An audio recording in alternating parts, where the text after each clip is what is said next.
It's your man HRap B coming at you again. This is Built for This Network. Thank you for tuning in. As you know, this is a show called The End of the Bench, Build and Destroy, where we build up our community and destroy the lies and propaganda that surrounds our community. I will be joined by a few people today. My sister Black Cotton, my brother Ernest Johnson, and we will be expecting a few guests soon. As you know, every week I have to announce this. This is a podcast. So when you tell me you miss my show, it is impossible to miss my show. A podcast is on demand entertainment. And the reason I say that is because you can catch it here on Spreaker.com, on YouTube, at Built for This Network, and the End of the Bench, THAENDOFDABENCH.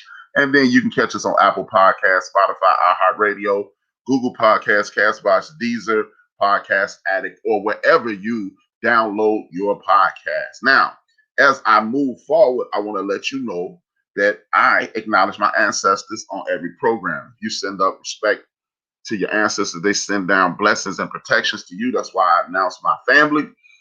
And that covers everybody connected to the Whitmore, Pollard, Turner, Battle, Cotton, Harper, Bailey, Chris Lansdowne, Liggins, Duncan, and anybody who's listened before. You know me, my mother, my father, my brothers, and my sisters. We're part of the Williams clan, and we will always be in the building. Thank you for tuning in. If you're tuning in on Spreaker.com, please hit the like button and share on your social media. If you're tuning in via Facebook, YouTube, please do the same. I want you to hit the like button and share. It is imperative. We want to beat that algorithm that put us at the top of everybody's page so we can get this message out to our brothers and our sisters. Thank you again for tuning in. I got my sister Black Cotton. Ernest Johnson will be returning. I got my brother Johnny. He's joined in presently. Thank you for tuning in. It's going to be a blast. What we're going to do this evening is speak about Black history. Black history is a vast history, and we've talked about it from a male's perspective. We've talked about it from a woman's perspective. Now we're going to talk about it from a spiritual and communal perspective, because I personally believe that will be the most powerful segment in this series that I'm doing. And the series has inspired me to continue. So hopefully we can talk to these people on an individual level as well as in a group setting. Good evening, ladies and gentlemen. Please introduce yourself and we can get started.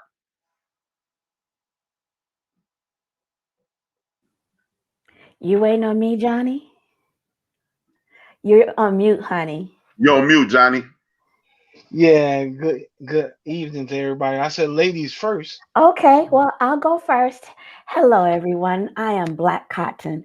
I am a final semester student at the McCormick Theological Seminary. I will be graduating May 8, 2021, and I am excited. I am a widow, and I am an ordained minister at the First Church of Deliverance, the Spiritual Church of Love and Faith, where the pastor is the Reverend James R. Bryson Jr., and the founder is the Reverend Clarence H. Cobbs. I now defer to my brother Johnny. Hey, Johnny. Hey, I'm also a graduate of McCormick Seminary. It was a blessing serving some classes with Black Cotton. Um, yeah, I'm just it's a pleasure being here. My name is Reverend Johnny Kearney. I'm a associate minister at St. John Church Baptist. Prior to that, I served under Leon Finney at Metropolitan Baptist Church. Also, like I said, I'm a graduate of McCormick Seminary with a master's in ministry. It's a blessing to be here. All right, thank you for joining us. And Ernest will be back. Oh, he is back. Ernest, Okay, please I couldn't introduce hear. I was yourself. like, "What's going on?" But I'm here. I'm here. Please introduce yourself to the good people. All right. Well, my government name is Ernest Johnson, but I go by Pastor Ernest, Pastor EJ. Depends on where you know me from. Depend, what you call me. But I've been pastoring maybe consistently about 6 years, and I've been a minister since I was ordained at 14, 15.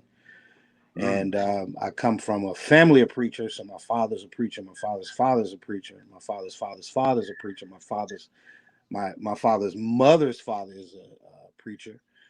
Same thing on my mother's side. My mother's father's father was a preacher. So it's deep, man. This is just kind of life for me. I love doing the work that I do, and also do coaching and counseling and handyman work, or construction. So that's my life, brother. Building things. I love that. I love Indeed, indeed. buildings in the spirit. Well, basically, as I stated at the top of the show, what I want to do, I'm doing a series about Black history. And as I've done more research, the father of Black history was originally called Negro History Week, Carter G. Woodson. He stated the fact that if your history can be summed up in 30 days, it doesn't need to be discussed. So I initially started this off as a 4-part series, and I'm going to continue not just the Black history portion. I'm going to rebrand my show, and I'm going to talk about. I already talked about our community. It's called Build and Destroy, and the purpose is to build up our community and destroy the lies and propaganda that surround our community. This week, we're going to talk about the church and its place in our community. A lot of people are uber critical of the church. A lot of people are walking away from the church. A lot of people are walking away from religion altogether. Let's Brother Johnny said, let's go ladies first. What are your thoughts on that, and how can we improve it? And then we'll get right into the conversation of the day. That is a brilliantly loaded question. And for purposes of clarification, can you narrow that question down, because it's quite broad? Okay. Well, what are your thoughts on people walking away from the church, and how can we change that? I don't have any thoughts as for people walking away from the church, because we don't know why we know generally and broadly why folks are leaving the church, but we do not know specifically, and the needs specifically to each person, what their need is and what the infraction or hurt was to said individual. How we can change that? Now, that's a very easy question. Is a inward evaluation of what is the church not doing? How is the church not reaching? Each church needs to do a demographic profile of what it is that they're doing wrong. An honest discussion with itself, with its own self. Okay, we've had so many people leave. We've had this many people, young people, and seniors and older people are leaving the church as well. What is it that we are not doing in this particular body of believers in this corner that is causing people to leave church? And that's my take on it thus far. Okay. Let's move right over to Johnny, and we have a brother Allen that's coming in right now. He'll be in soon. He's getting ready now, and we'll introduce him when it's appropriate. Johnny, you're next. You're on mute again. I can definitely agree with Reverend Black Cotton. I think we have become tone deaf in a sense. Historically, the Black church has always been a safe place. And it was a safe place for many reasons, like during the civil rights. I would talk to my mother and my grandmother, and they always talk about you could find lawyers in the Black church. You can find certain businesses in the Black church that wasn't allowed to be in other communities. However, now the Black church is not seen it, and I just don't think it's a safe place, especially for our youth. I think we'd have become tone deaf. Kind of like Reverend Black Cotton alluded to. We need to listen to the community and know what the community needs. I mean, there's some churches that still expect you to dress a certain way, else they're gonna turn you away. There's some churches that are still stuck in a lot of biases. So I think that's the challenge. We need to listen to the community, listen to what's going on, to really be able to engage generations to come. I can appreciate that.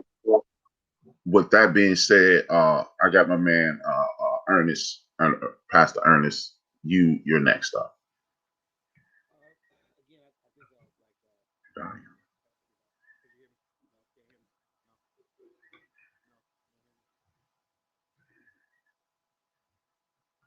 Can't hear you.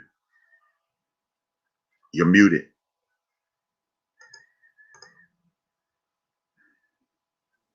Can you speak now?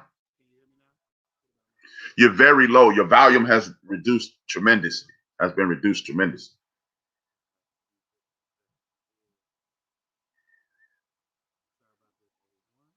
Can't hear you at all now. Well, what I'll do is I'll introduce our next guest, and then we'll see if we can get back to you, okay? Whatever you just did, something came through.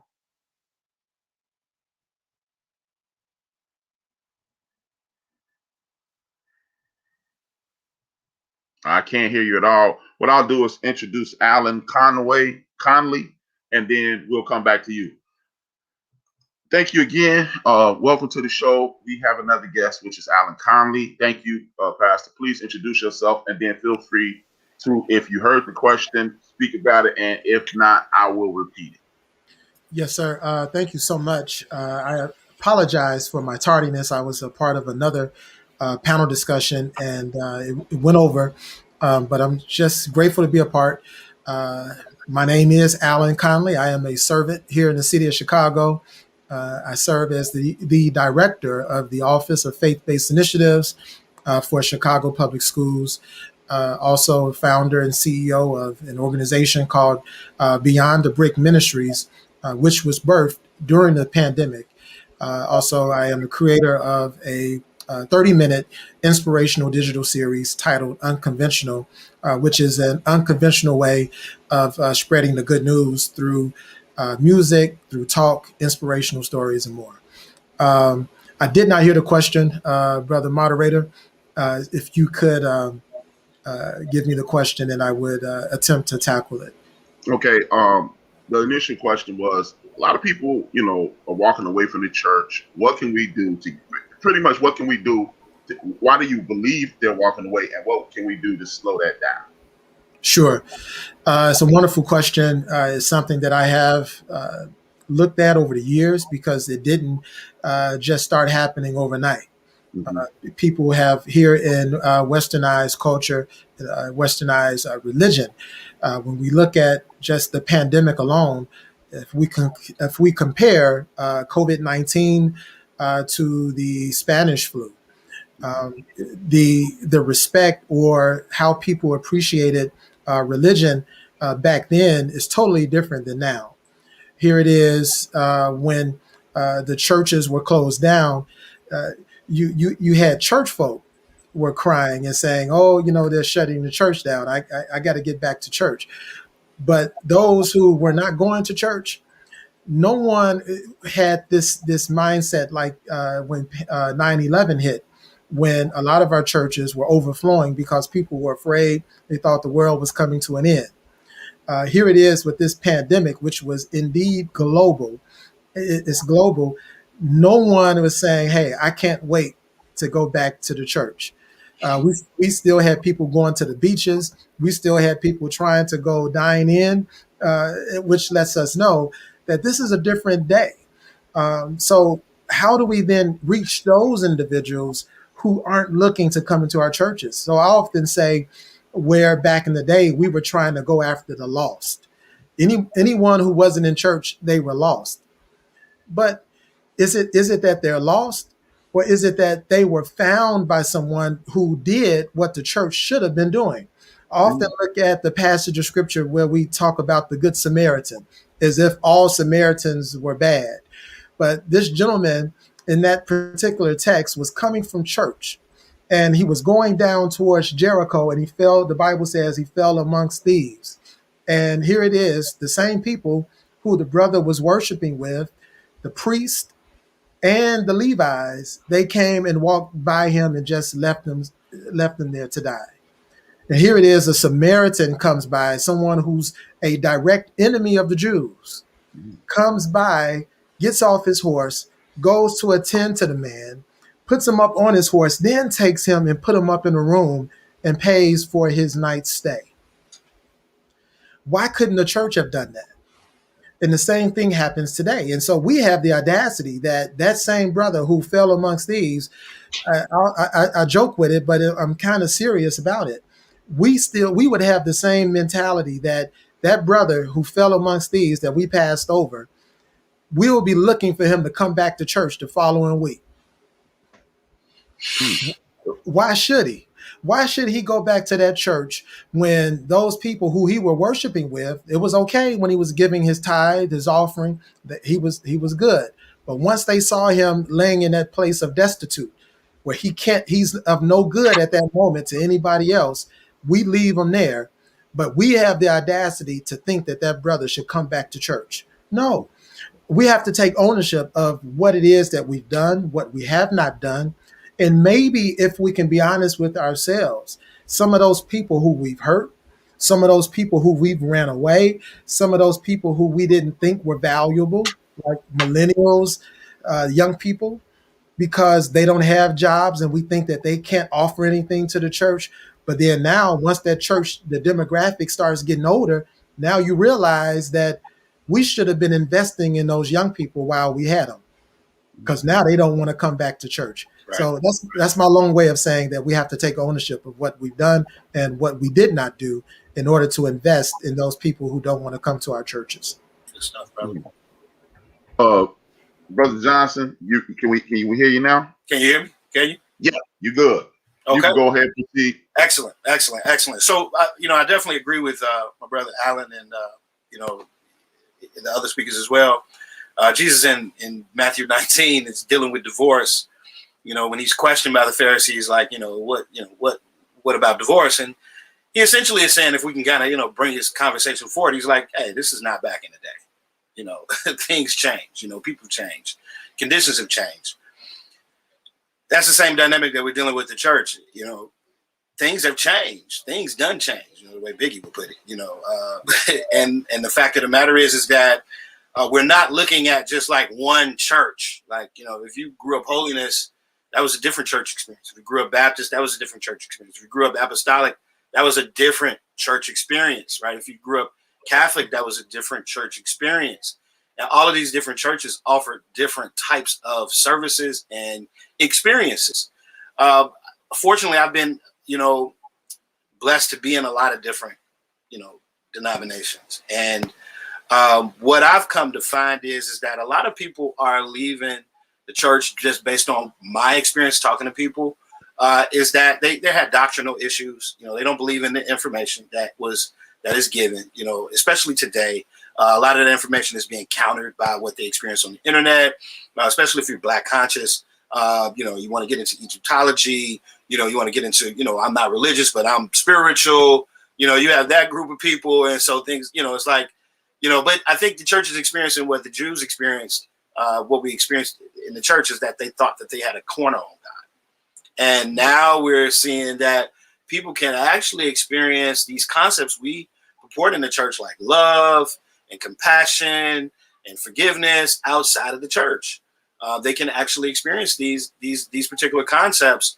And I don't know if I think that I don't judge that should be slowed down. I just think that there are more options available for humans now, where we can experience these concepts that we as a church once had a corner on.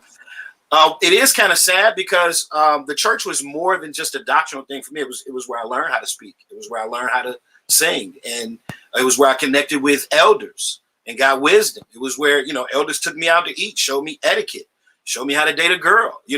It's not just about, Jesus and going to heaven. It was about living right now, and so so that's what I'm saddened about, is that a lot of kids don't get a chance to experience being around elders. Going to, like, one of my good friends, she pulled up a video and posted it on Facebook of her grandmother singing.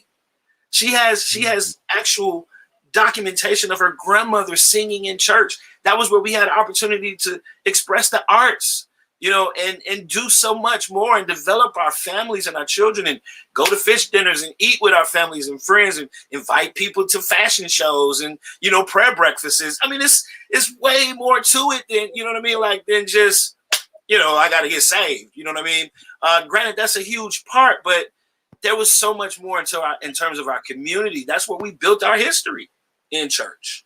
That was where, we passed along, and that was the wire, where you passed along information. So for me, that's what saddens me about people not coming to church anymore.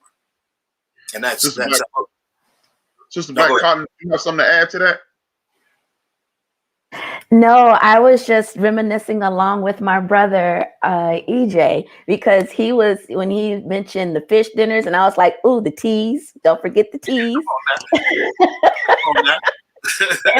There was the usher board tea and the brothers board tea and the missionaries teas. And we had super community at that time. And you could feel the love between everybody.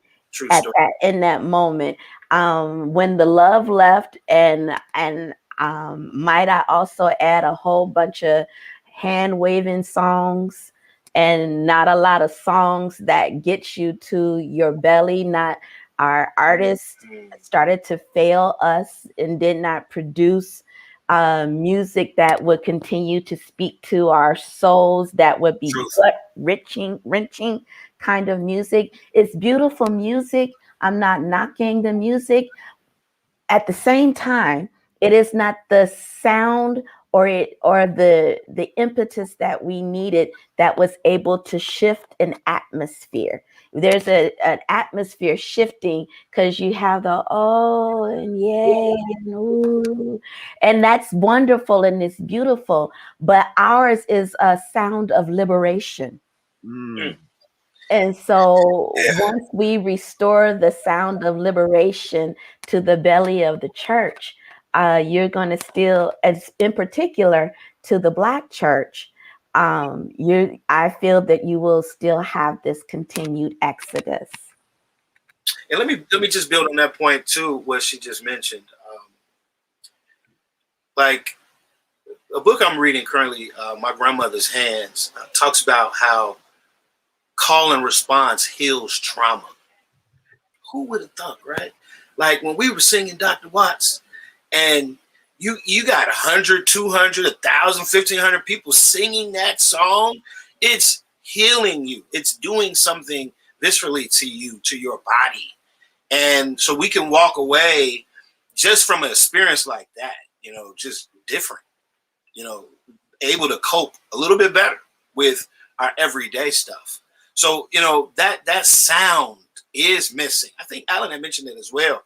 It's missing from our church. That sound when you walk in, you can be coming in. You remember coming in through the church and you walking through that front door and you can hear that choir singing and you can hear that wood knocking. That was something. You see what I'm saying? Like in the tamarind. And again, like our sound has become a lot more commercial. Like how do we prepare ourselves to be more commercial and to capitalize on the sound? And I think that's a fine line, because obviously people want to eat and they want to do what they want to be successful. But when we're doing things with the intent to capitalize, it's a difference than what we're doing in terms of, being moved and stirred by the Spirit. If you all don't mind, I want to talk about that. That's that soundness. Soundness is a word that it has, I think it's almost forgotten these days. I know you all are talking about sound as it relates to the tonality of what we hear in the music, the presentation of song, but also in doctrine, right? The Bible, Paul is helping young Timothy to prepare to listen for sound doctrine, right? So those songs meant something to us because, one, they were lyrically and theologically sound in this presentation. Nowadays, you have music that we can't even discern whether it's gospel or not. Is it gospel? Is it really the gospel message? And I think that there's this framework I've been working on where you have education, you have training, and you have indoctrination. All three of these things is what you would find in church, right? But education is liberating, training is stimulating, indoctrination, and this is the key here, indoctrination in the Black church has often led to incarceration. And not incarceration in a sociological sense, but in more of a psychological and spiritual sense. That many of our churches, especially in the Pentecostal church, some of the doctrine we know now, it was not sound. But why was it preached? So you have this millennials and Generation Z, they're asking this question, why? And we can't answer it. We just did it because we were trained to do it. And we were trained to do it by those who were not necessarily educated in what they were doing. So now all of a sudden, you're afraid to go to another church. You're afraid to eat with the Buddhists.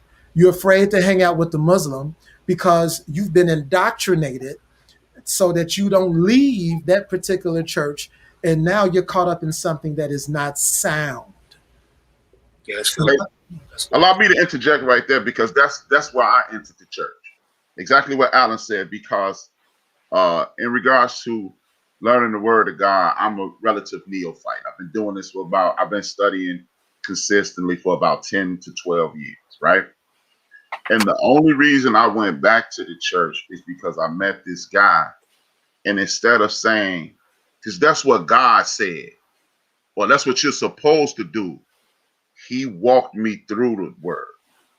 And once he walked me through one lesson, the doors of the church opened up to me, as well as my personal pastor, Reverend James Dodd III. But before I ever met Pastor Dodd, Ivan Jackson walked me through it. So I was like, it was like, what do you mean? You're supposed to do this. Why? Because you're supposed to. No sound mind human being follows that path. Sure. Because you're supposed to. Why am I supposed to? And nobody, because that's what God said. And now you haven't even had the opportunity to welcome me into the teas, the lunches, the music, that feeling when that choir is rocking and you walk in there, you almost feel like you get lifted off the ground. I missed out on all of that. And just understand, I caught on to that at age 36. Wow. So that's why I even presented the question, as well as you guys touched on. I want you to, and if anybody else want to add on to this, let me know by just waving. And I want to add on to this. Just imagine how many people missed out on something on that fellowship. How many people turned to the gangs? How many people turned to the abuse, whether it be a substance or a liquid or whatever, the mental abuse, the physical abuse or whatever, because as my pastor died, who ended up finding a new path when he challenged our original church by saying, we've been here 20 years. Why ain't more of the people in the community inside of this place? Wow. If anybody want to add on to it before I move forward? No, I just want to add this particular caveat for anybody who is in particularly triggered in this moment by our conversation. I would like to extend an opportunity for you to breathe right now, and also to extend yourself some grace. We are not persecuting you. We are not judging you in any kind of manner. We are on your side, and which is the side of justice and which is the side of God. So we honor whatever you are feeling in this moment. If you are triggered in any way, we are embracing you right now. And take care of yourself. Do what is needful to take care of you. Thank you for that, Sister Black Cotton. Thank you. Let me say this, brother, because see, that's for me, that's where you want church to be at this particular point, where church hasn't been, because it was like, what you feel, like it's not about what you feel. It's this is what God said, so therefore, you need to do. And And the element that Reverend Black Cotton just brought in is an element that should definitely be posted in the foundation of church today. Honoring people where they are. And that was what Alan brought out. You know, that Samaritan honored that man's life. You know, he honored his life. He didn't look at their differences. You know, and if you know about the Samaritans and the Jews, they were arch enemies because, you know, one was saying, hey, no, we need to worship over here. And they were saying, no, you need to worship over here. That was huge, right? So, but he didn't put that first. He put that person's humanity first. And so for this sister to you know, bring that out, I think that's what we want to be as preachers and teachers and prophets and, you know, so on and so forth, evangelists and choirs. We want to honor people where they are and what they feel, and sort of like what your experience was, right? Okay. With that being said, how important is the history of the Black church? Because you know what? Again, thanks Sister Cotton again, because she emphasized the Black church, and that's the purpose of this, the Black church, because we need to get our house clean, no matter what denomination you're part. We need to get our people back in that church. But what emphasis do you guys place on the history of the Black church? Do you think learning how this started off by us getting out of the fields, and that was the only time they would leave us alone and take their foot off our neck for a brief period of time, and how it elevated into the Methodist church, and the Methodist was an anti-slavery church, and so forth and so on? How important is that to the teaching that to our potential and future parishioners, or even our past parishioners, and getting them back in the church? How important is that? Oh, I want to go to the brother Johnny because we left him out, and I don't want to leave anybody out. Yeah, I'm sorry I lost connection for a second. Okay. But to respond to your question, I think it's very significant that we understand the history, and I think that's lost. And if we understood the history better, we probably wouldn't respond the way we do. I think in a lot of cases, we don't understand the history and what it's about. You know, for me, my father was, you know, he had me over the age. He was 50. So he was older, and my grandfather was older. So I come from an older generation, even though I'm in my 40s. So I got told a lot of stories, and I was intrigued by these stories just to gather more information and to read and to learn. But I think there's a certain richness in knowing your history, and especially knowing the history of the Black church, and knowing, as you all talk about those songs that were so significant, and where that comes from, and the pain that those songs come from. So yeah, I think it's very significant. Okay, I'm gonna go to you, brother Allen. Yeah, I think so. I appreciate the history of the Black church. You know, we just had a wonderful presentation that aired this week on PBS. But I think that we cannot negate when we tell the historicity of the Black church. We can't just start with America. We have to go to Africa. And this is something we don't deal with enough, because when you look at the maps and if you really exegete the text and pay attention to Black presence in the Bible, there's a whole lot of stuff happening in Northern Africa, which means that there's this presence of Blackness in the Bible. And then when the church began, the early church, there's these Christians who are Africans. So there's a percentage, even though during the slave trades, there's a high percentage of Muslims who were in the trades. There was a percentage of Christians as well, which helps us substantiate our point that Christianity is not a white man's religion. So I think we don't start there enough. We start usually on American soil because of the injustice that has happened here.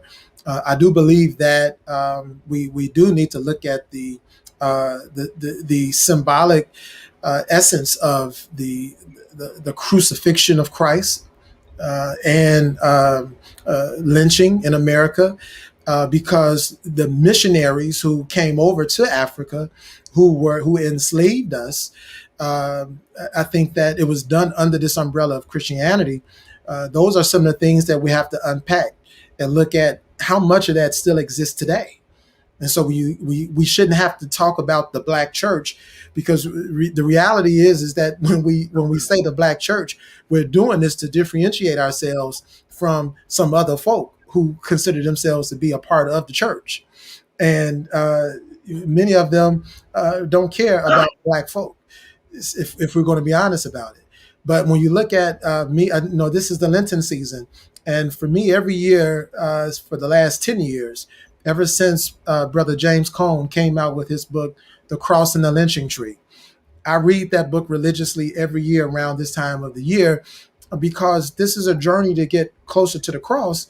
But what good is it if we get closer to the cross theologically, but sociologically, we're still messed up. We still have this bad theology. We still cannot see the symbolicness between the cross and lynching.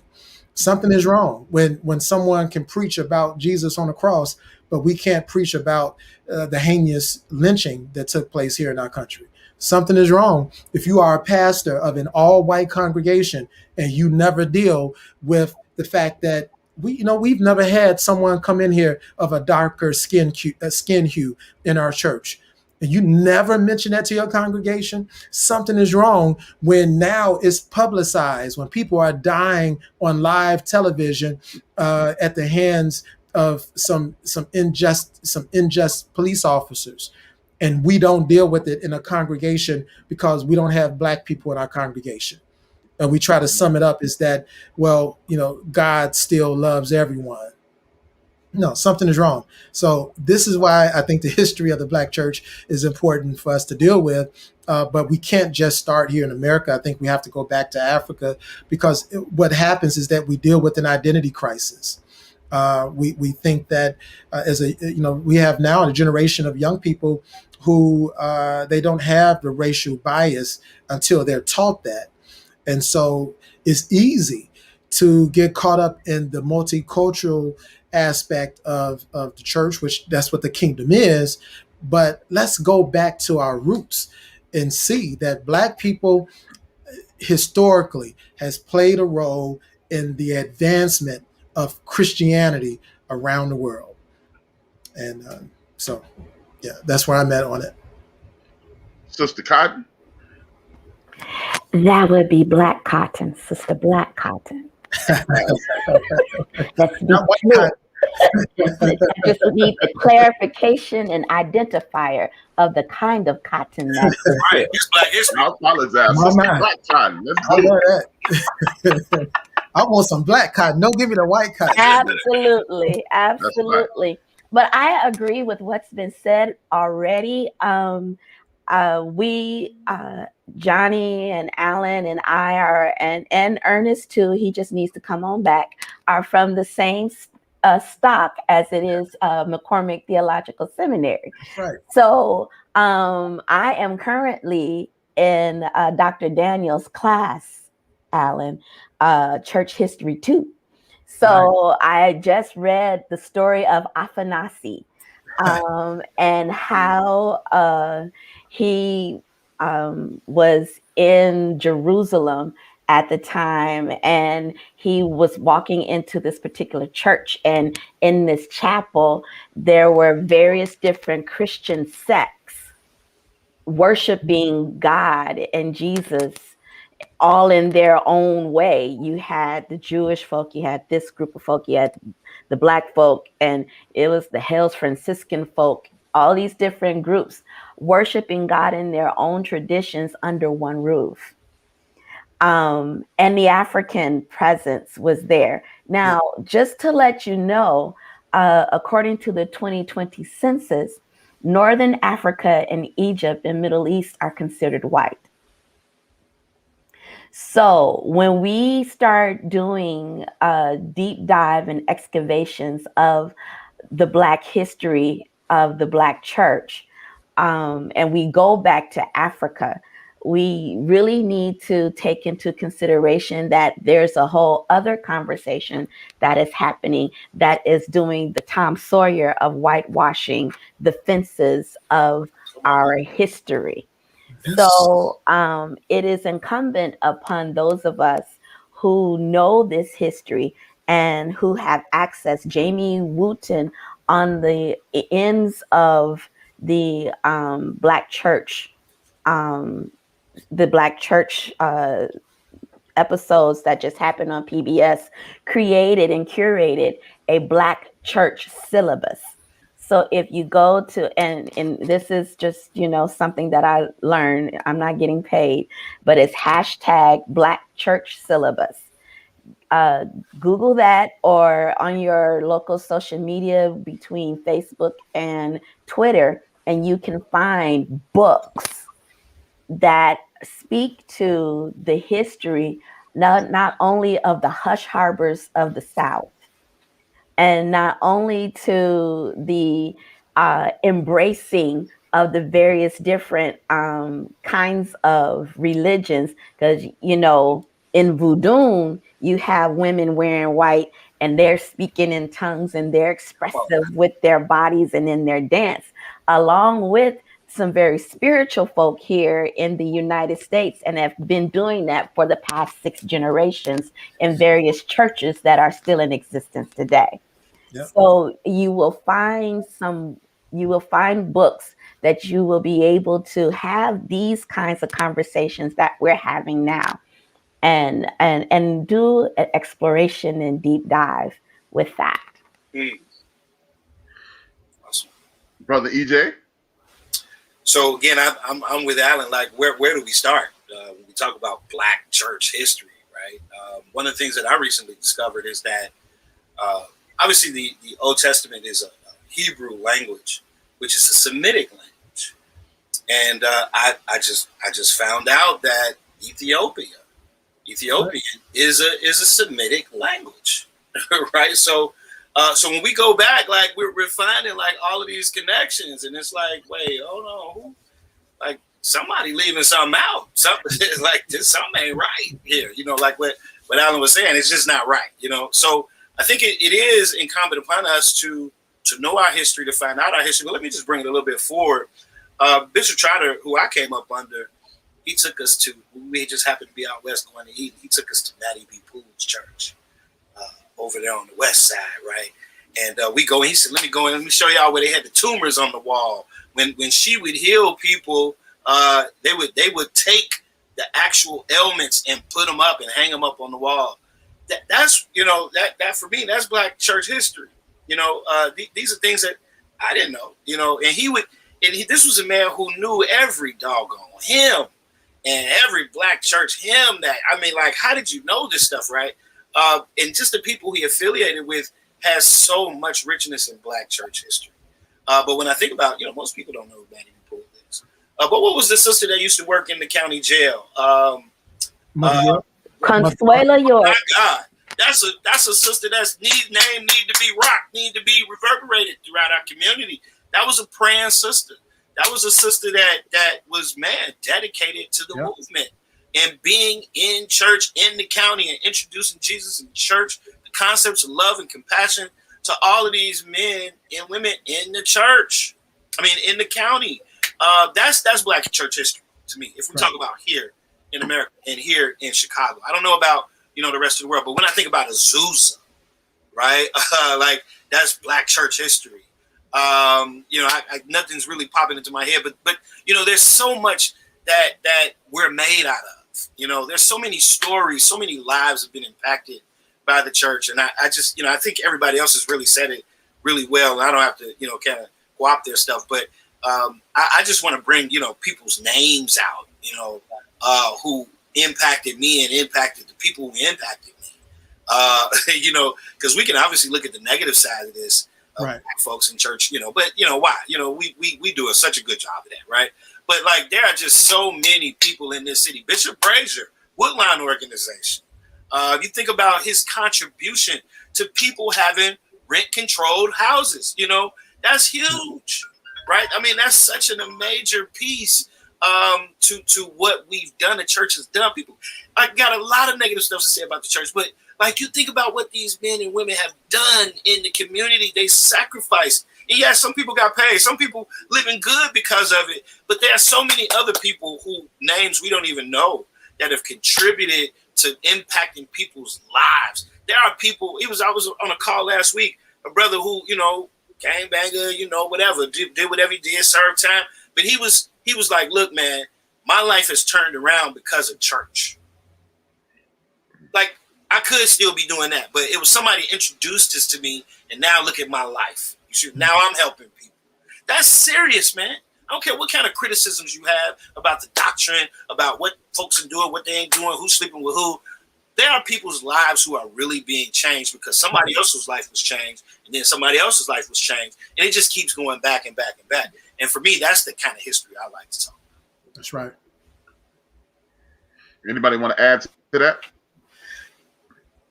I just want to say, well, especially here in America, the civil rights era, we would not be where we are today if it had not been for the Black church. And I think that's what this generation has to, we want them to appreciate. And I think that now, when you look at the Black church presentation, that's pretty much what they were getting at, is that we wouldn't have gotten to where we are if it had not been for the Black church.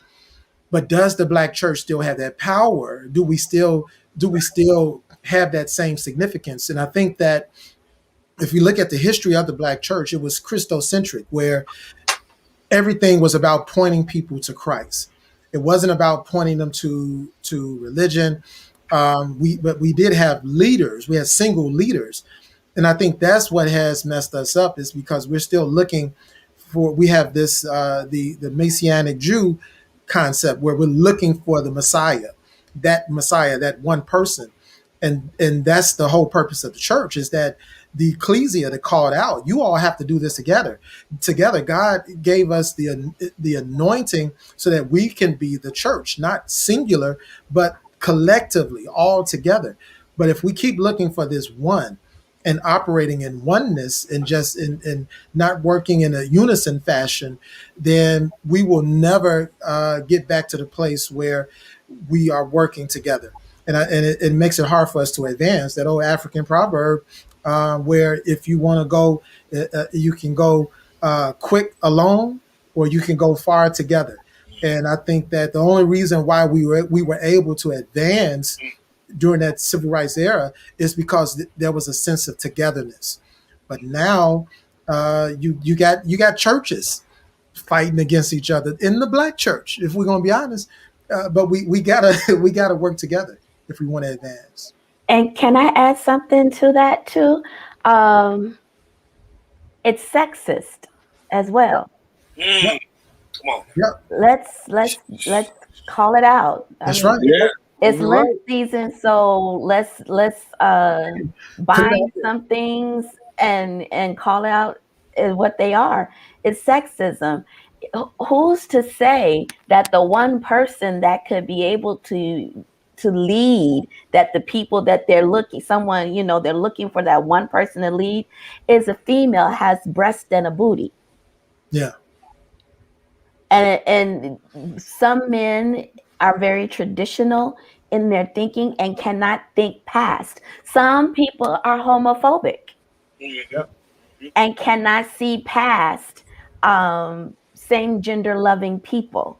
So when I think of Opal, Patrice, and Alicia, in the inception of the Black Lives Matter movement, which was just a hashtag at the beginning, because it was not necessarily a movement, but it became a movement, and it had to be protected because there were men all over the United States trying to co-opt and copyright the hashtag before the sisters could do anything about it. I know this, I witnessed it for myself. In a group dedicated for academic women, those 3 women poured out their hearts to us. And we were like, okay, well, you're going to need to protect yourself, because intellectual property is a thing. So Black Lives Matter became intellectual property, became a movement, and they decided to drive the narrative. And a lot of Black preachers, there's one Black preacher in particular in Bronzeville who I am currently thinking of, who created a song with Black Lives Matter and will not give credence to the three women who started and coined the term in the beginning.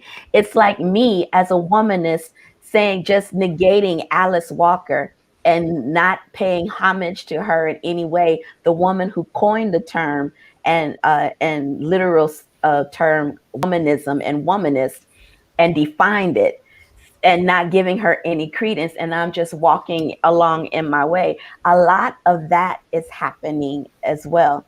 And my brothers, it would be nice if you all stood up to your other brothers and told them to stop. Mm-hmm. Anybody want to expound on that? So let the church say amen. I guess, Erykah Badu came out with that song, Window Seat, challenging the concept of groupthink. Where I think like the group, I don't want to be separated from the group, right? Ostracized from the group.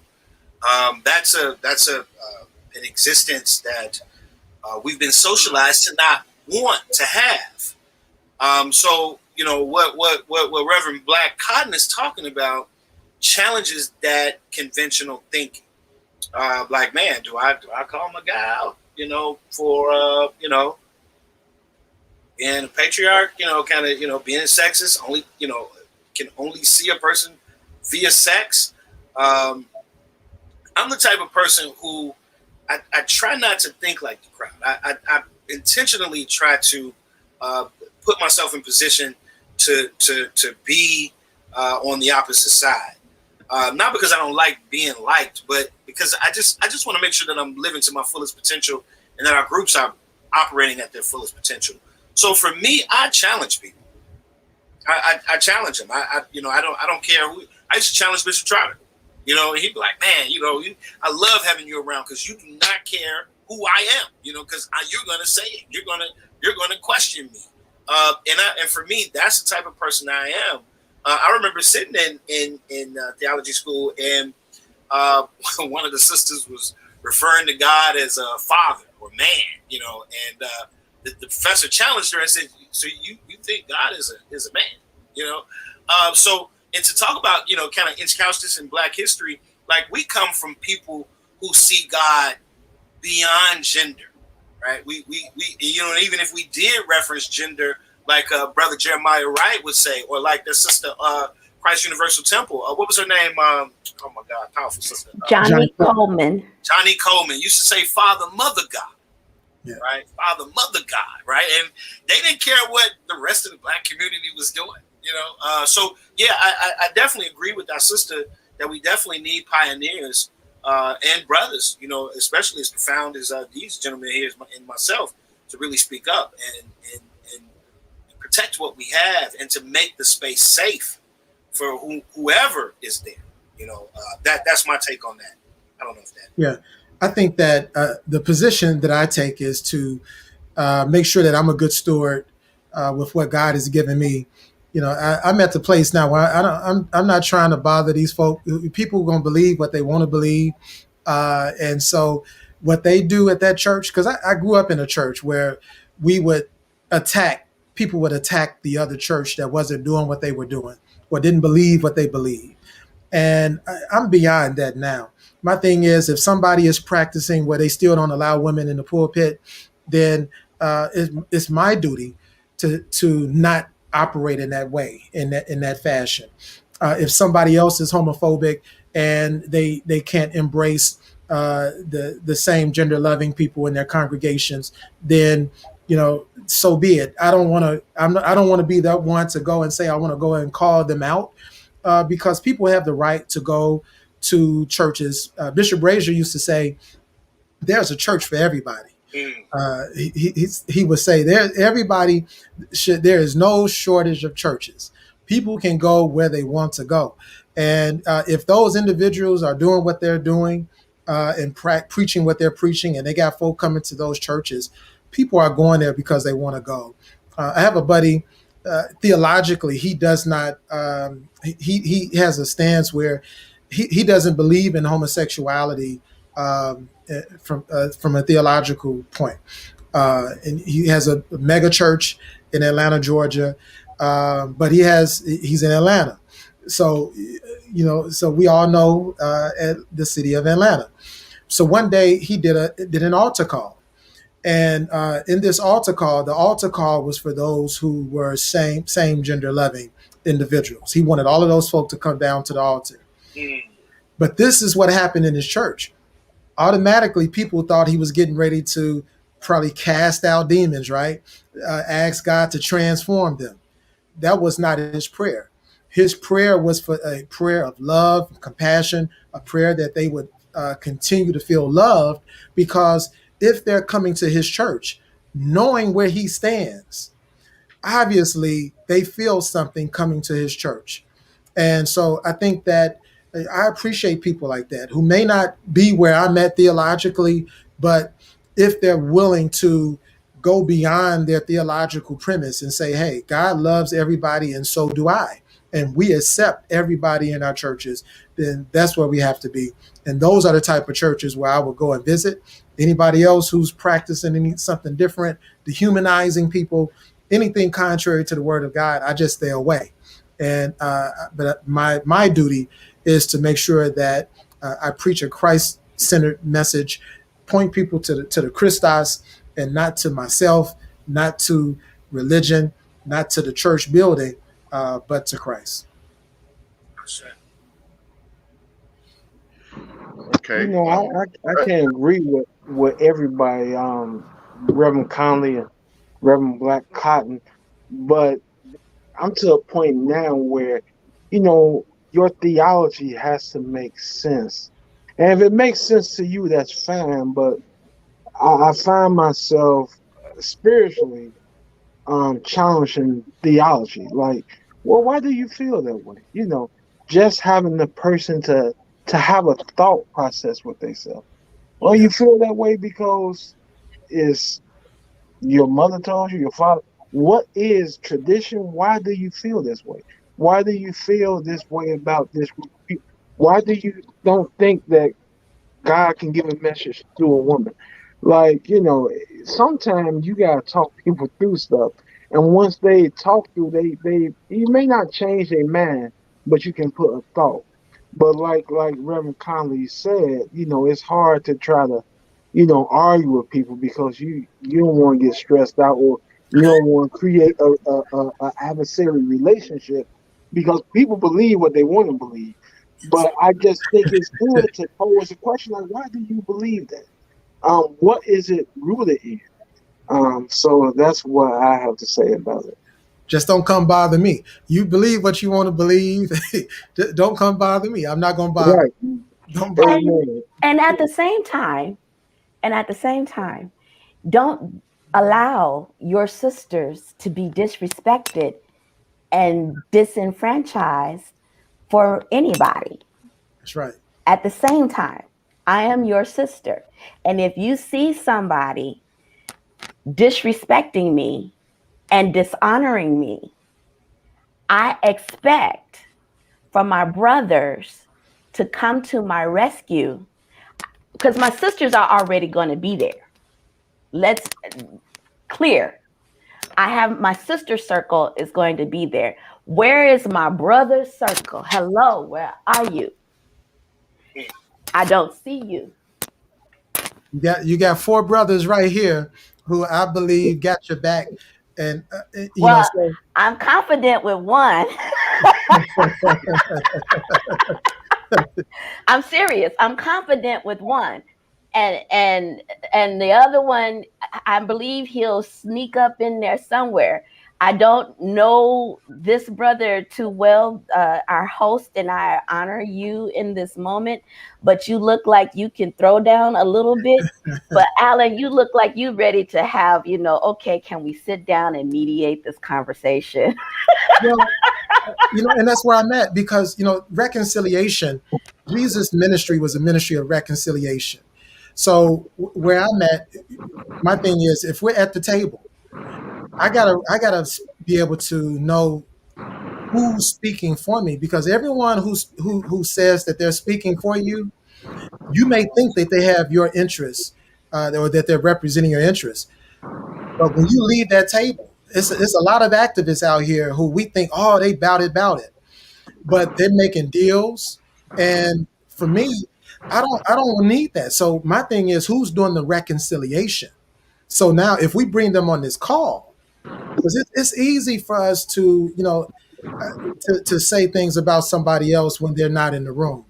But I want that brother, or that sister who's operating in a way that may be dehumanizing or disrespectful to others.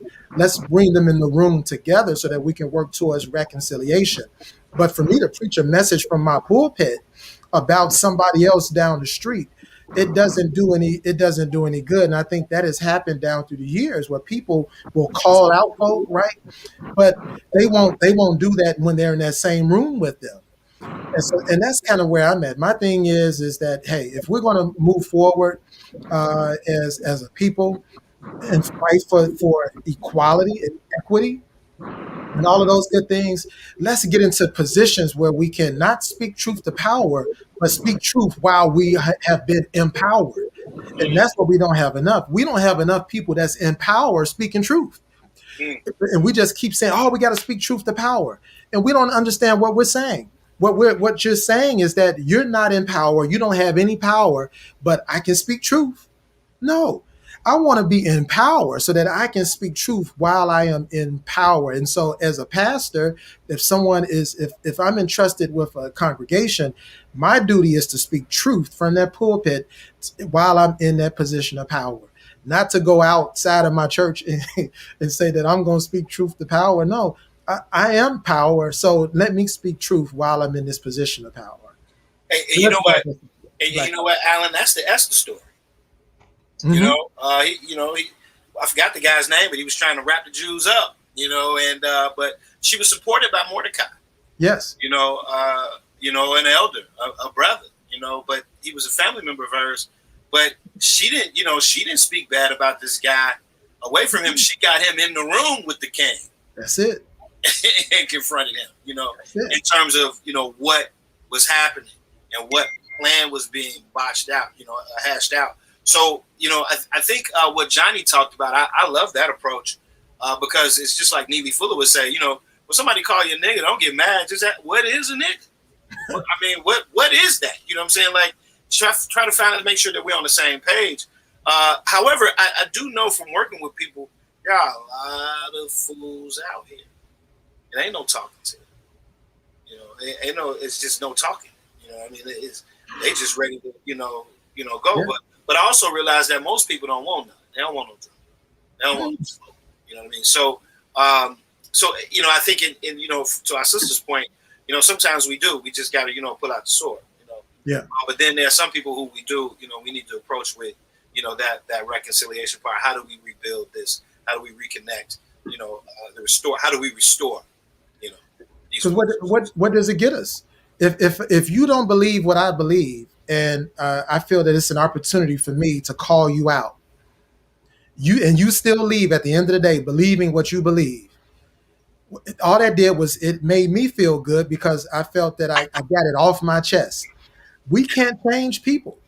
We can't, and that's not our job. Our job is to speak that truth while we're in power in those positions and make sure that we are not guilty of theological malpractice and make sure that we're not guilty of doing anything contrary to God's word. But here it is.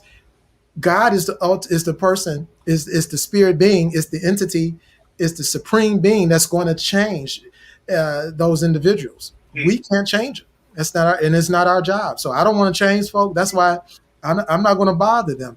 I remember in seminary, there's a lot of professors I had in seminary that who I believe that they had the theory, but a lot of them didn't have the praxis, and that's what So it's that's what James Cone is arguing in his book with Reinhold Niebuhr. Reinhold Niebuhr is a sound theologian, but for him to not be able to see the significance, to see the parallel between lynching and the cross, for James Cone, his argument is that you have failed as a theologian, and he called him out and told him, "Hey, you pastored one of the in one of the most blackest cities there were, Detroit, and for 50 years, after 50 years there, after pastoring, you said you never had any controversy."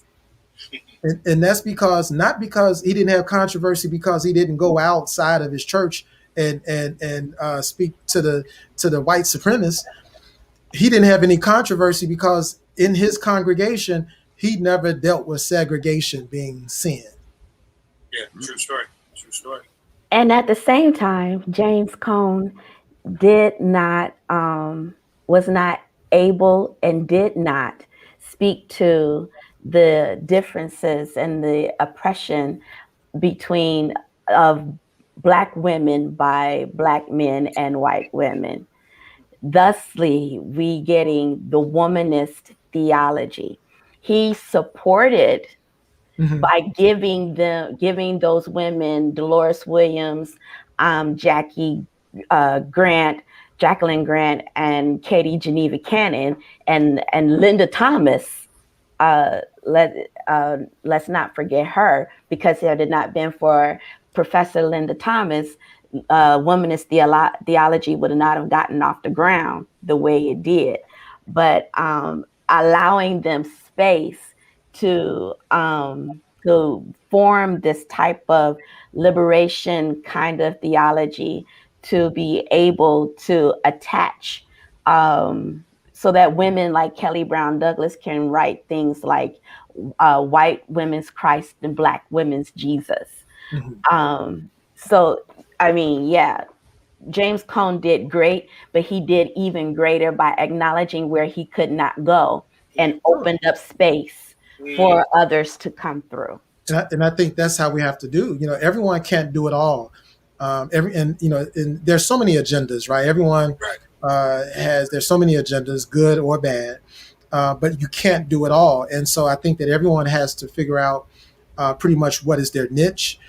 For me, what I would do to empower you, Sister Black Cotton, I would create the space, right? Maybe like this here, the gentleman who's allowed us to be on his panel. This is his way of empowering women. Because there are some brothers who they wouldn't have another sister on the panel. It would just be all men. There's some, I challenge people when they do their revivals and you look at the lineup for the week and all you see is men. And I ask them, where's the women? Right. So that's, so people do those things. But then I have to look at it when it's my turn. If I'm the one that's going to host a revival, I have to make sure that I create space for women so that they know that they are empowered, at least in this space. They may not be empowered down the street, but when they come here, they'll be empowered. So that's how I kind of move.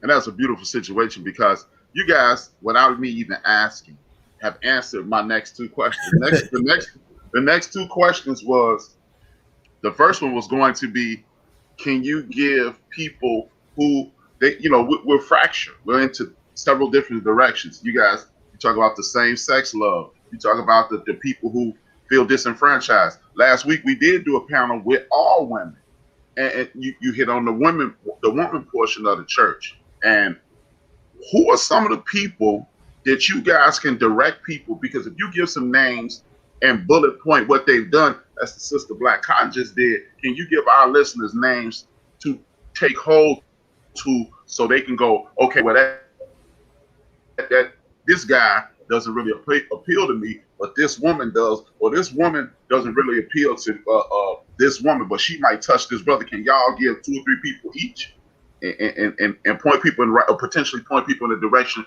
that can touch their spirit?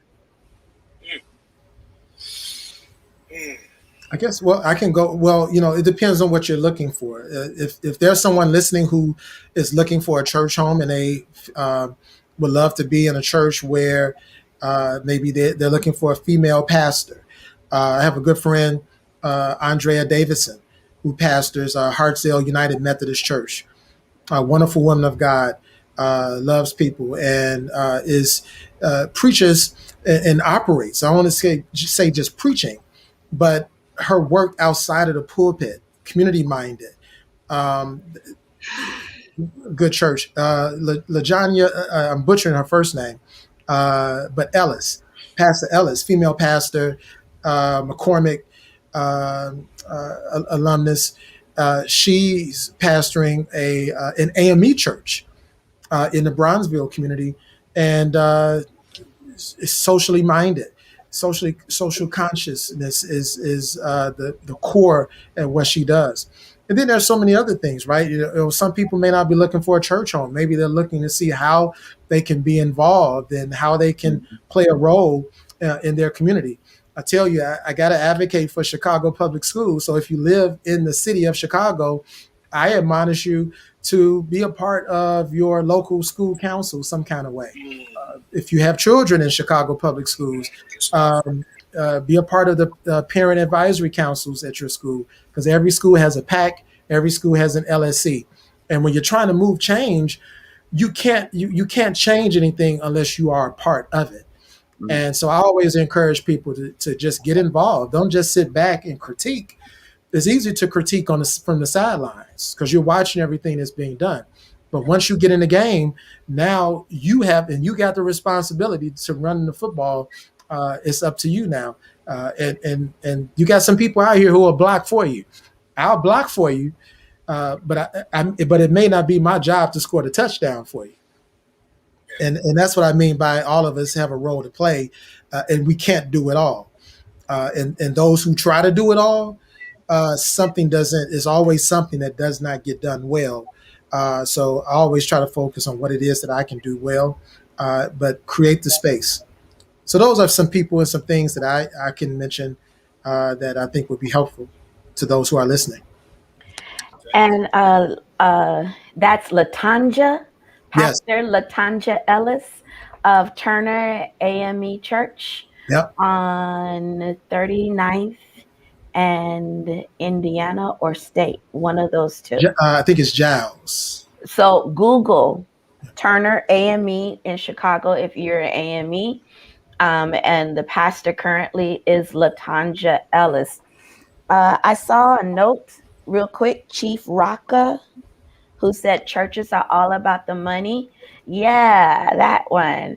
Hey, sugar. Listen, not all churches are about the money. That's not a fair thing to say. Don't say that. There are prosperity gospel doctrines that have done damage to the people, not just the Black church, but the white church and the Latinx church, the Korean church. All churches have been afflicted by some type of hurt when it comes to the damaging prosperity gospel. So it's not all. And if you go look at the Black church documentary from PBS, you will see they had Reverend Ike on there and the Harmelites and a whole bunch of other folks. And I want to say it's the third hour. So take a look at that, and hugs and love to you. But I want to also add, not just churches, but it is my desire that people, if you desire to learn and get some type of education, and yes, theological education is expensive. At the same time, there are certificated programs that schools are offering, seminaries are offering it right here in the Chicago area. So McCormick Theological Seminary is part of a consortium of theological seminaries, about 12 of them. And you can go and Google that and take a look and see if there is a seminary that's offering some type of Black church studies certificate program. I'm going to talk about McCormick because, hey, I'm a McCormick student and they got to pay my bills. Amen. And so McCormick does have a Black church studies program. Chicago Theological Seminary has a type of Black church studies program, and so does Garrett, where you are getting master level courses at a very highly discounted rate. And you will be able to engage in not only in these type of conversations, but have access. And access is not just to the folks who are grad students, who are PhD students, who are and PhD and DMins or all of that. We got to break those doors down to allow the laity to come in. Next week is the Proctor Conference. It is not too late to sign up for the Samuel DeWitt Proctor Conference. To see people from all over the world convening into one virtual space to talk about various different topics like pastoral care, like church administration, like digital hush harbors. Like this is a digital hush harbor, believe it or not. It's what it's called in the realms of academia. So and how to worship in digital spaces, and how to sisters of the rock and brothers of the struggle, all that kind of other wonderful stuff. So those are my offerings for you all. School, Proctor Conference, Alan, if you're interested, the Festival of Homiletics is free this year. So if you want, as you're preaching, or any preachers that are out there, Google Festival of Homiletics. It is an annual conference for people who are interested in preaching the word of God. And they have a whole listing of, let's see, Otis Moss III is going to be there, and he's going to offer up some workshops and will be a keynote speaker. And it's free. It's all online and it's free. Columbia Theological Seminary is offering free as part of their reparations. The school was very instrumental in slavery, and they are offering free graduate degrees to African American students who apply and get accepted. So, I mean, opportunity for education is there. Brother EJ? Yeah, sure. So I must say, I'm not. This is a weakness of mine. Like knowing like really viable places to go today and viable resources in terms of the Christian community. I mean, obviously, I know these people here today. The beautiful thing about today is also that we live in a virtual world. So we don't have to just tap into local resources or present day resources. I'm telling you, one of the ladies who really impacted me was Jackie McCullough. Man, sister, you hear me? She was a preacher that would come to Sweet Holy Spirit, and she just made me want to be a better preacher. And so you talk about a sister that can lay down the doctrine, lay down the Bible, lay down, holiness. That's somebody you can Google, YouTube, and listen to. Now, if you want to look at something local, especially for churches that are open to women being involved in like the upper echelon of the church, the ecclesia, we have the Power Circle, which is over on South Chicago with Reverend Dr. Joseph Hill. They're also welcoming of same gender loving people. These are people who invite you in, and you do what you do. Also, I just want to bring up Christ Universal Temple, also a very impactful church they deal a lot with the metaphysical aspect of the scriptures, to kind of for people who are on that level and of that speed. So I definitely recommend that church as well. Another sister that's in San Francisco, Yvette Flunder, powerful sister who deals with the HIV community, has always been about, hey, same gender loving people. I mean, way before it was popular. This is what she's been doing. She's always been a mainstay for me. And did I have everybody? Yeah, so that, those are the things that I mean, people, resources that I would have to offer, that I would think might, kind of help people. But again, like someone mentioned earlier, it just kind of depends on the need, what people are looking for. So if, your audience, maybe want to, have additional chat on the YouTube feed, I can always kind of come back and offer what I do. And if people are in need of some resources as far as food, because I want to address the gentleman's comment about the churches being about money. One of the things that COVID-19 revealed is the essentiality of the church.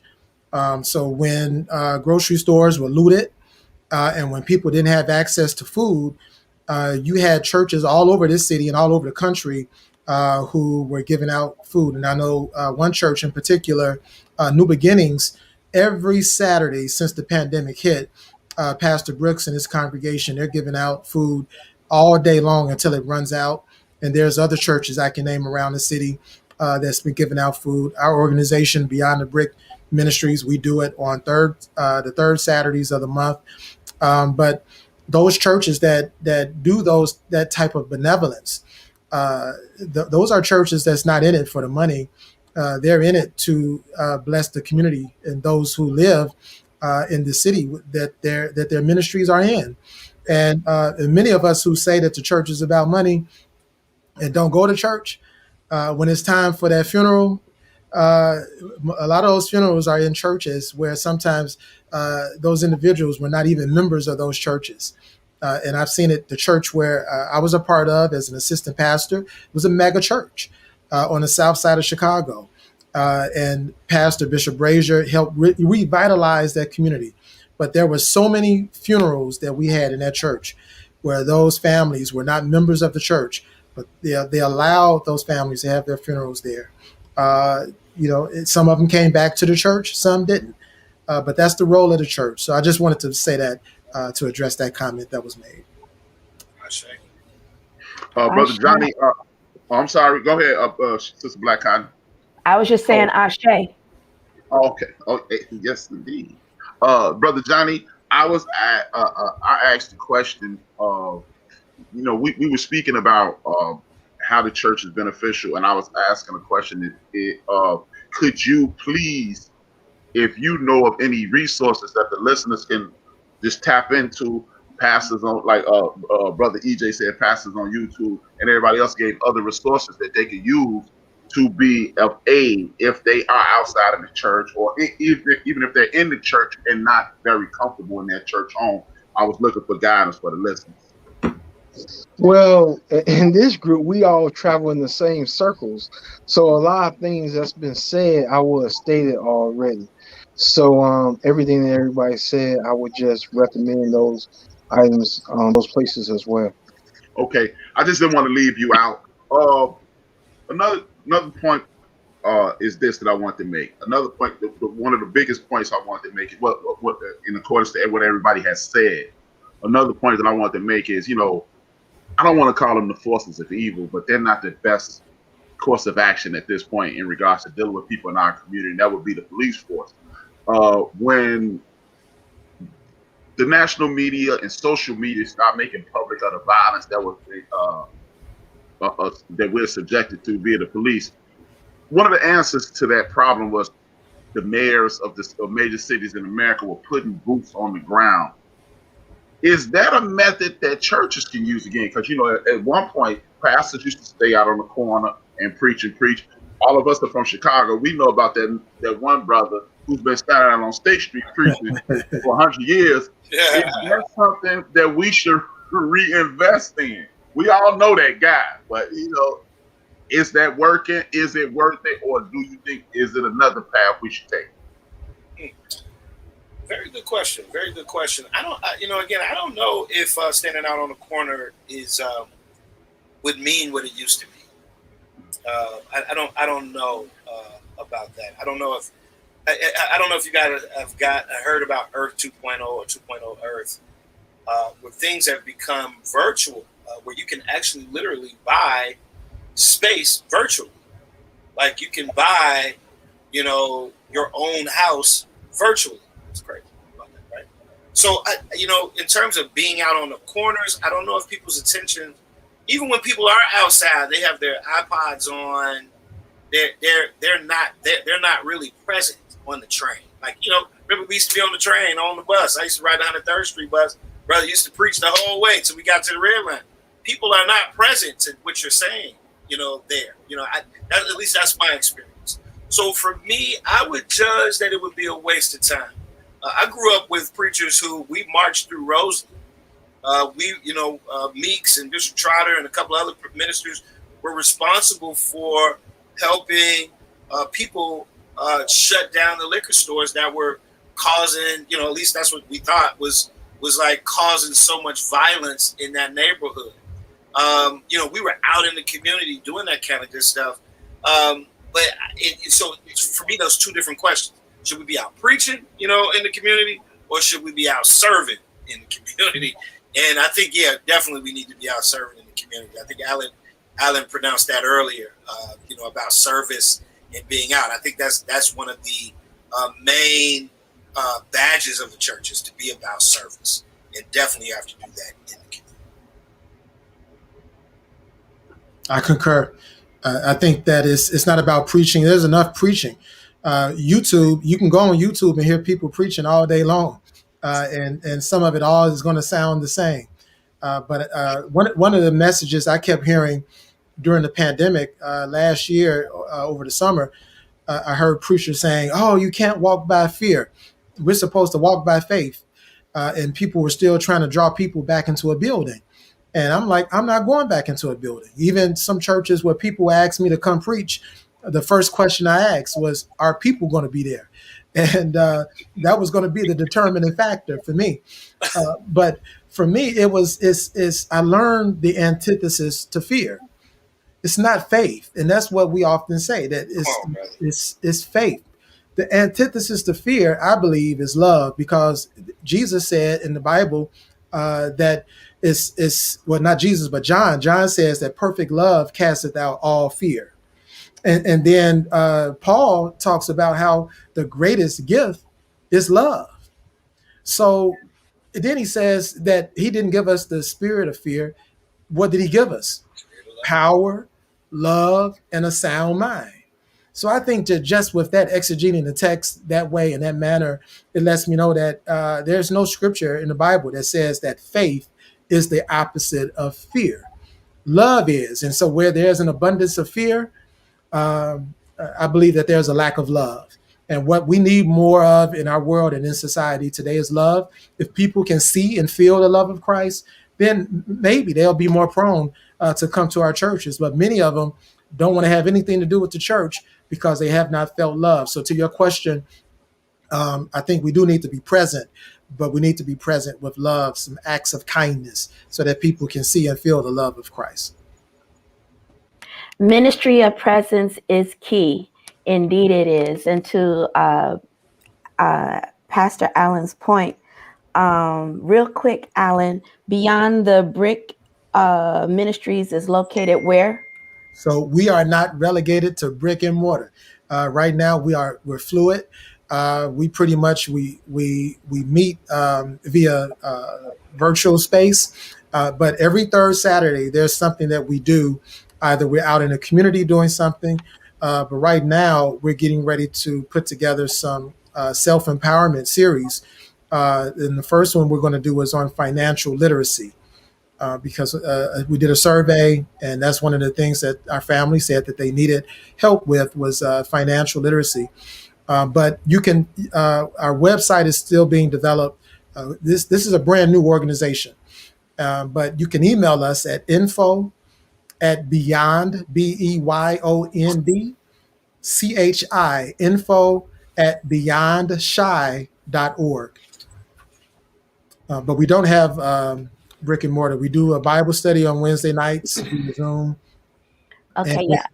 Thanks. I was asked that someone sent me a text and asked me, where's his church? And I said, when I get an opportunity, I'll ask. Yeah, So we may, when the time comes, we may go into a building. But I mean, with the name like Beyond the Brick, I don't know. Oh, that wouldn't work. That's right. I don't know. That don't sound right. But encircling master moderator. Yes, ma'am. Sir,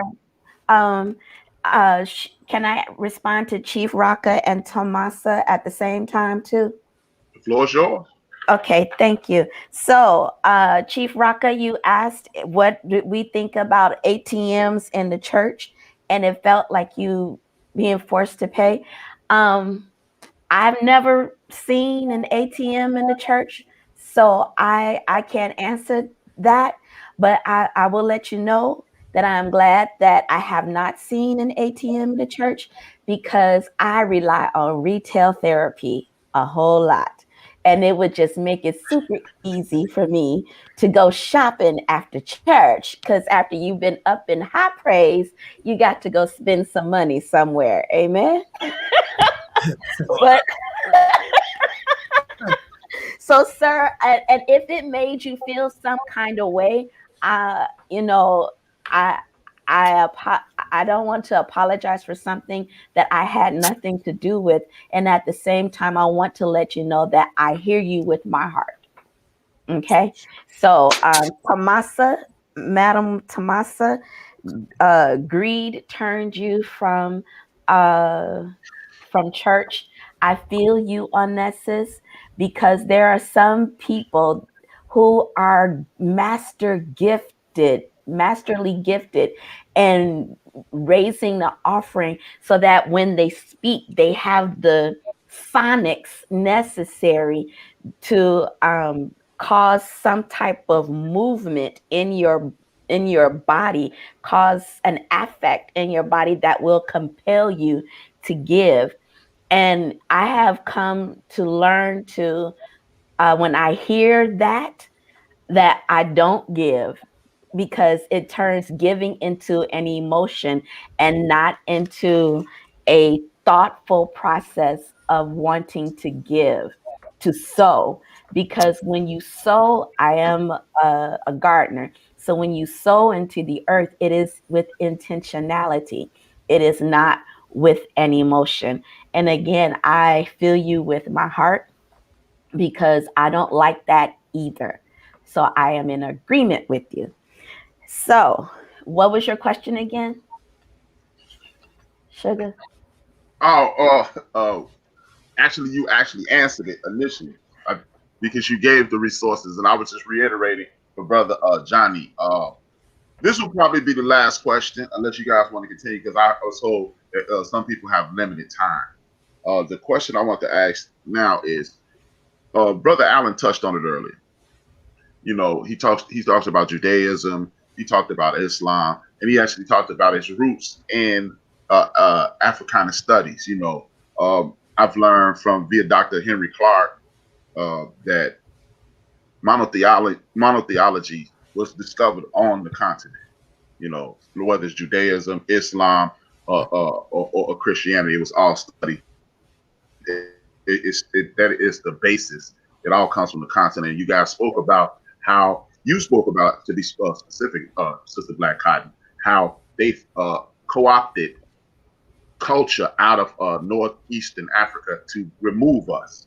Do you guys see it being a possibility of some type of theological coalition or spiritual coalition with that, you know, since, as you stated, we are being co-opted out of certain things.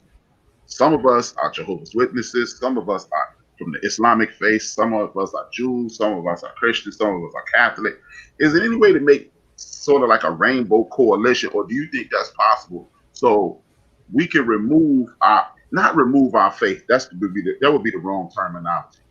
That we could just come to a common ground to get our family, our spiritual family in order, what respecting everybody else's faith? Is this something that we could do, like a rainbow coalition, like with Reverend Jackson, but a spiritual coalition instead of possibility? I like to go to Johnny, then I like to go to Alan, then Brother EJ, and close out with you, Sister Black Cotton.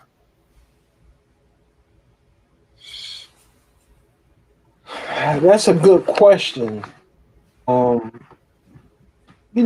think each community has their own unique situation, and that's not to negate anybody's situation. But I think the Black community has some issues we are dealing with.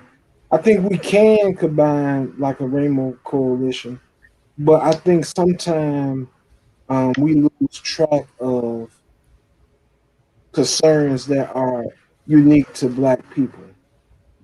So we have to keep that in mind when we going forward, and we gotta have people that's willing to bend and support us the same way we support them.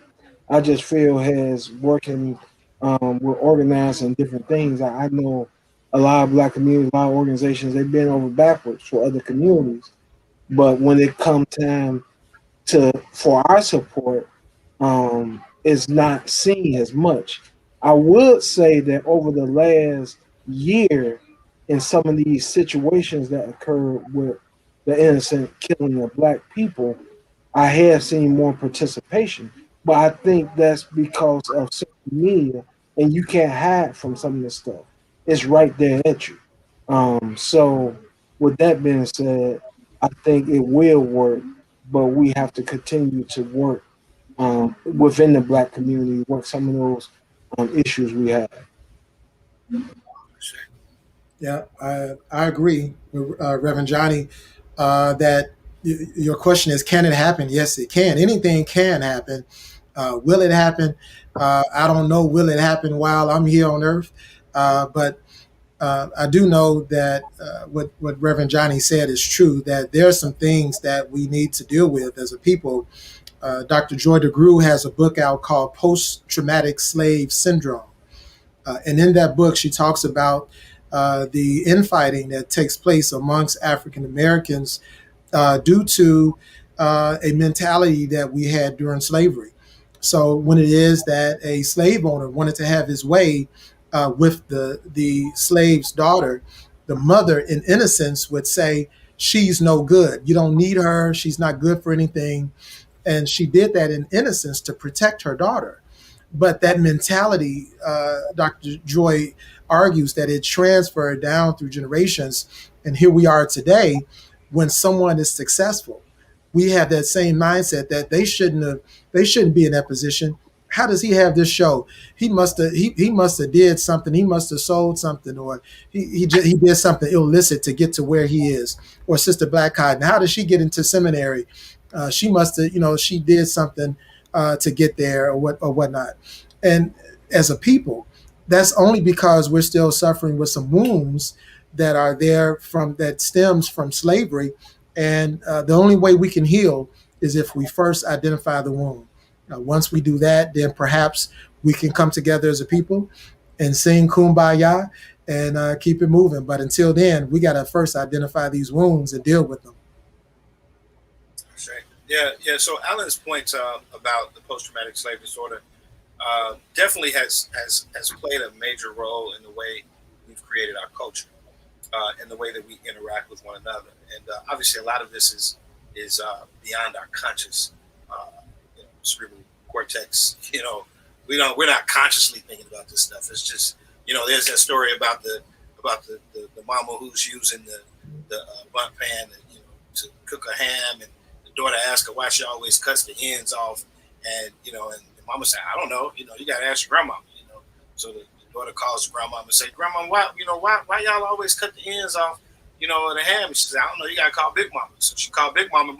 Big Mama say, the reason why I cut the ends off the ham was because the pan I was using was too small. You know what I'm saying? So, but all of the people behind her didn't know why they were doing what they were doing. They just did what they saw. We haven't really seen the church I grew up in. I saw interdenominational movement. We weren't even concerned about denominations. denominations. I mean, but we kicked it with Church of God in Christ, Reverend James Campbell. We were Baptists, we were Southern Baptists, but hey, Bishop Trotter didn't care. If you could preach, come on through. You know what I'm saying? That was our thing. So I guess in today's sense, Brian, in the context that you're talking about, we really do will want to probably have interfaith movements. That would be how I would classify that or label that today, would be interfaith. Because obviously there are a lot of people who are divergent in terms of their actual belief system. Isn't it funny how, Alan may believe, in baptism where you got to get baptized in Jesus' name. You know what I'm saying? Where I believe you got to be baptized in the Father, Son, and the Holy Ghost. You know what I'm saying? And then some people got to be baptized in Father, Son, Holy Ghost, and in Jesus' name, right? In order for you to be really baptized, I mean, hey, you remember that? You remember Black Cotton, one of our first days, people were pulling out scriptures. No, this is the reason why you need to be baptized in this name, right? Out of the same Bible, right? So there are people who, out of the same Bible, come up with different belief systems. That is just what it is, right? However, can we work side by side together collectively to be able to deal with the issues that we have in our community? Because divide and conquer is a military strategy. And if we can be divided, then we can be conquered. And that's what we're seeing. Our community has been relegated to the bottom. As a matter of fact, a lot of our people came over here and took on the title of Christianity because we weren't calling the principles that we have in the Bible Christianity. That wasn't what we called it. You know what I mean? That wasn't what it was, right? So to kind of negate or to protest Alan's point from earlier, not that I want to fight this, but we weren't Christians. We became Christians because it was part of the totem pole system. We were trying to find our way up that system, right? So with that being said, but that we weren't called that. If we could just allow ourselves to suspend our belief systems in the respect of people's humanity, so that way we can deal with the real issues that are ailing our communities. Grandmama's raising babies. That's a real issue. They tied. Parenting is a real issue. Alan also brought up the other piece about the financial literacy. That's a real issue. But can we come together as churches, interfaith, religious, whatever, Muslim, Nations of Gods and Earth, Wicca, whatever it is you want to do, you be, however you want to roll, you know what I'm saying? But can we come together as humans and really deal with the matters that are at hand? For me, that I believe is definitely possible because God is potential. That anything is possible. But again, like Alan said, will it happen? I believe yes. I think our younger people have a different mindset and are capable of being able to work beyond the belief lines, so to speak. These are things that other communities do. We just don't see it so much practiced as intentionally in our communities, unfortunately. But I definitely believe that it is a necessary tool to be able, especially from the religious and spiritual point of view, to be able to deal with matters. Sister Black Cotton? So there is an organization called the World Council of Churches that has been in existence for years. At the what was that? 9/11. After 9/11 occurred, and mosques were being threatened by people and being burned down. There's a particular mosque over in Barrington that called together a group of religious people, and they had a really huge meeting in the basement of their church, of a church on the very northwest side of the city. Huge church. And as my pastor, B. Herbert Martin, at the time, as we drove up to the church, I could see all of these different people. I saw shamans, I saw Sikhs, I saw, what do you call the people? The Hare Krishners. I saw monks. And all of us converged into this one particular space. Now, mind you, my pastor didn't go because he had someplace else to be. But he sent me. He dropped me off. And right before before, I remember being so scared right before I got out the car, and he was like, you all right? And I was like, there's a lot of people here, and I don't know if I'm smart enough to handle it. And he gave me the pep talk that was necessary for me to get out and go sit in that basement. And I sat at a table with 3 Baptist preachers. One was a Southern Baptist, and the other 2 were National Baptists. 2 were Black, 1 was white. 2 Buddhist monks, Mm-hmm. a Wiccan, and a deacon from the Church of Satan. And they called us all together to come together to figure out ways to protect all of the mosques in the city of Chicago and the collar counties. And we sat there, everybody from all backgrounds, and worked out a plan of action for mosques to carry out in the event that they are being attacked, to the point that all of us were to converge onto a space and put up our bodies as resistance. So I say that to say that it's going to, for a true interfaith, because I can imagine, my dear brother moderator, that when I said Church of Satan, folks cringed in their, yeah, because I saw you kind of stiffen a little bit. You didn't push me out, but you were willing to hear what I had to say. At the same time, you were like, "What the devil is this girl talking about on my show?" No, that's not. I got questions about that too, though. Alan, it was in your eyes. It was in your eyes. It was just beyond me that it even existed. Yes, they exist. They are at St. Charles. They're in St. Charles, Illinois, and they are still there. And at the start of I am in contact with one of the deacons, not regularly. It's not a regular conversation. The deacon even came to Progressive Community Center, the People's Church, and met with Pastor Martin. Yes, he did. And they were able to have dialogue. He worshiped with us. You're gonna have to call me, Sister Black Cotton, afterwards, and we're gonna sometime during the week, because I want to know about that collaboration. Well, we got to do another show.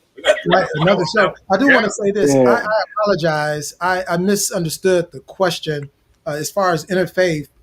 A lot of interfaith work is happening, to Sister Black Cotton's point. It's just that it's not publicized. So in the work that I do as the director of the Office of Faith-Based, I work with faith-based organizations across various faith distinctions. So we have Muslims as a part of our partnerships, because we have a high Muslim population of students on the north side of Chicago, and these are Orthodox Muslims. And then we have Jewish synagogues that's a part of our faith-based partnerships. Then, of course, we have the Black church. We have some multicultural churches. So interfaith work is happening. Those, especially in the seminary circles, interfaith work is a continual thing that is happening. So that is happening. The question I thought you were asking, Master Moderator, was about the Black church and us as a people coming together, which I think Reverend Johnny spoke to. Yeah. Mm-hmm. Yeah, I heard it. Yeah, he did. That is what I was speaking of. But both answers work, because those Jewish synagogues, those Muslim mosques, we're there as well. Yeah. So So both answers work for the question. I just put a question on the screen. If anybody would like to approach that question, please do. And I want someone to approach another question or statement as well on that's in the screen on the screen. Anybody can have that. Well, you know what? I would have to kind of assume what he means when he says all this evil. Because he's referring to the carjackings, he's referring to the insurrection in Washington, D.C. He's talking about, the trauma that we have dealt with for over 400 years in this particular country. For me, I'm just going to kind of take it and kind of, like Zootopia, when Fox was advising the rabbit on how to answer questions. He was like, you got to make your own question and then answer the question, right? So I'm gonna make my own question in this particular case, Chief Raka, is that will the Black church start leading our people back to each other so that we can overcome all this evil that is going on in our country? And this kind of goes into the question that, the statement that you were making, Brian, earlier about police officers. For one, white bodies in this country were traumatized even before they came to this country. Dealing with the feudal system and church and the way people were being, handled over there, they brought that trauma here. And traumatized people or hurt people. So when they brought Black people over here, quote unquote Black people, that trauma was transferred to Black people, and which has a lot to do with the way we show up in this country.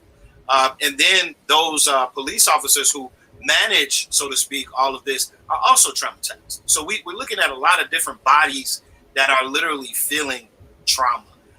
It is definitely my mission, doing shadow work, bioenergetic healing, to actually address that issue of why people show up the way we end up showing up and being evil towards one another. That's definitely the mission of my church. It's about dealing with me and dealing with my trauma and addressing that trauma. When we talk about, how does that make me feel, right? We're talking about the impact that it actually makes on a person, right? And because when, if somebody says something, to Reverend Black Cotton, and it impacts her in a way where she's angry, we know that that's having some type of impact on her. And if it's something to the point where she can't let go of that emotion, that even causes a deeper wound, right? And so the issue is how do we address that? That's something that I premier. That is something that I study and that I'm big in and deep in. And that's what I work for. I can't speak for other churches. I'm not a part of a consortium of churches where I influence other churches. And I think that's one of the misnomers that a lot of people have about the church is that all churches operate the same. They don't. All churches don't operate the same. Just because one church have an ATM in it don't mean all churches got an ATM in it. Just because you experience greed in one church don't mean you got greed going on in all churches. As you can see, the people on this panel, we rock different. We don't rock, what I'm saying, with churches that are about that. That's not our life. I can't even tell you. I don't know about that kind of stuff. So with that being said, and I know the people on this call here are sincerely working towards making a difference in their own families, in their own communities, and trying to be authentic to the gospel. I can honestly say that. So with that being said, a lot of the assumptions and questions or loaded questions that you guys are offering or providing, I think they just come from your own personal experiences, or they just come from the barbershop talk, where folks just kind of talking about stuff and it is what it is. But there are a lot of churches out here, man, that are sincerely trying to deal with real issues. It's not back to, we've been doing this. There are some folks that's been doing this and they stay doing this. And so that's my answer to that question. Anybody else want to elaborate? I just want to say to brother who posed the question, possibly the church, there's a church out there that's waiting on you to be a part and help them lead. Because one, we can't put all of the responsibility on a church or on a pastor or one person. This is there will never be, I was alluding to this earlier, there will never be this one person again. We're going to have to be collaborative. And we've learned this now with this pandemic, that in order to get out of this, we had to work together because we had leadership in our country that created the divided states of America, where everyone was fending for themselves. And so now we learned that there's some power in collaboration. So to the brother who posed the question, I think that maybe you could be the one to help a church or churches lead people back. But it's not going to do any good if we're just sitting back on the outside and just looking in and saying what the church should be doing. We have to be in that place to hold people accountable. So maybe you're the one. Before anybody else speaks, before Sister Black Cotton speak, I think the question on the screen is best suited for you to answer, Brother Allen. Why is that? because he works in an entity that does not have walls. And that's what she's speaking to. Do you see the question? You want me to answer that question? I wanted you to address this one right here. Oh, sure. Yeah. So I've had this question asked, and I tell you, COVID-19 has revealed that those who before the pandemic was saying that you need to come to church, if you don't come to church, you going to hell, or all of that foolishness. We found out that we don't have to go to church, to a physical building, to receive God, right? But this is what I tell people. We are the church. The Bible says that we are the ecclesia. So us human beings, those who have been called out, we make up the church. We are the church. So you are the church. If you are a believer, Sister Coleman, you are the church. Now, as it relates to the physical building, those buildings do play a role. And if a church in your community, if they close its doors and you don't feel it, you don't notice that they're gone, then they probably didn't need to be there in the first place. But there are some churches in our communities that if they were to close their doors, that community would go down. But as it relates to you, your soul, you having a relationship with God, you don't necessarily need to go to a church. You don't. There's no one can show me in scripture where it says that I have to go to church. In the Bible, the church, they had their worship was in homes. It was in houses. And they didn't have membership. There was no, you had to come down the aisle and you had to get the right hand of fellowship to become a part of the church. You simply just believed and you were followers of the way. They weren't even called Christians. But I do want to say this. Does it benefit you to be a part of a church, of a congregation? Yes, it does. Membership has its privileges. And I tell you that to be a part of another body of believers, some other like-minded people who have your best interests at heart, put me around some people that's positive all day long.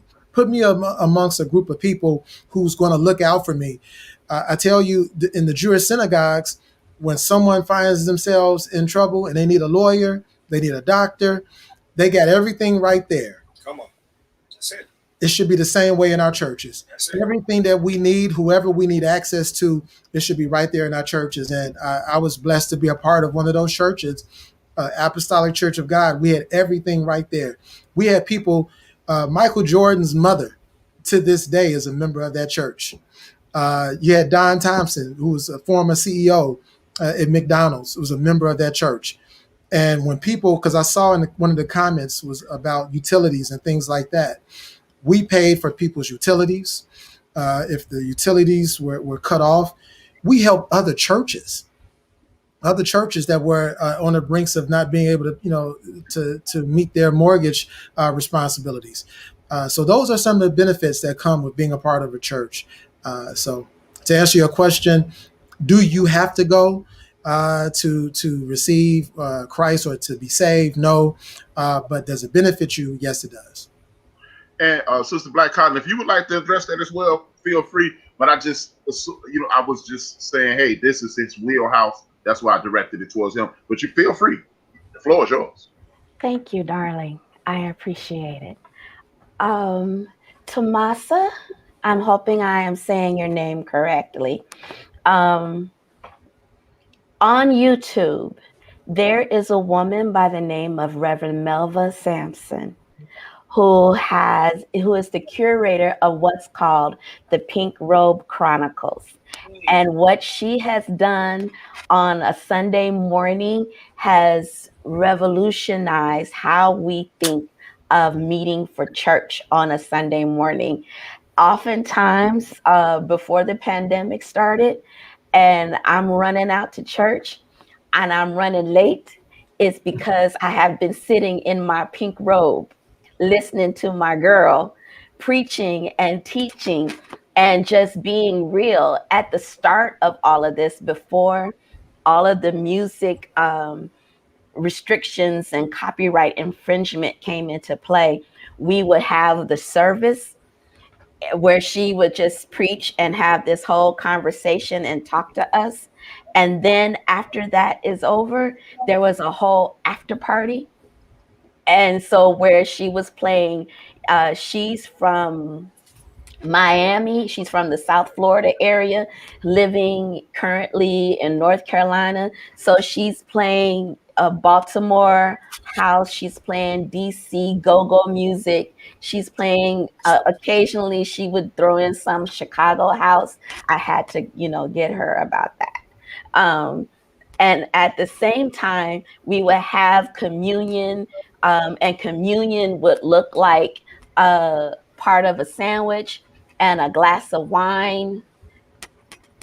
Amen. On a Sunday morning before you go to church. And now that we are in this, in our own homes, in our own temples, in our own sanctuaries, and we are watching and we have community. I think where people got that wrong is that scripture in Hebrews 13:7 or 17 that says, "Forsake not the assembling of yourselves together," and didn't put it into proper context. And because they didn't put it into proper context, down through the years, it kept getting misinterpreted, and then became incorrect doctrine and incorrect theology, and then theology of oppression to get people to come to church. So with that, I offered Pink Robe Chronicles to you. She's currently on sabbatical, but since it's a whole few years worth, so you have time to catch up with the rest of us. Just come and join. You don't have to buy a pink robe. I invite you to, it's just to go. She uploaded all of her sermons and services. I call them services on YouTube, and Pink Robe Chronicles. Check it out. You just might like it. Okay.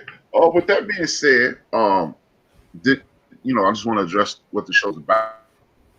Our closing remarks.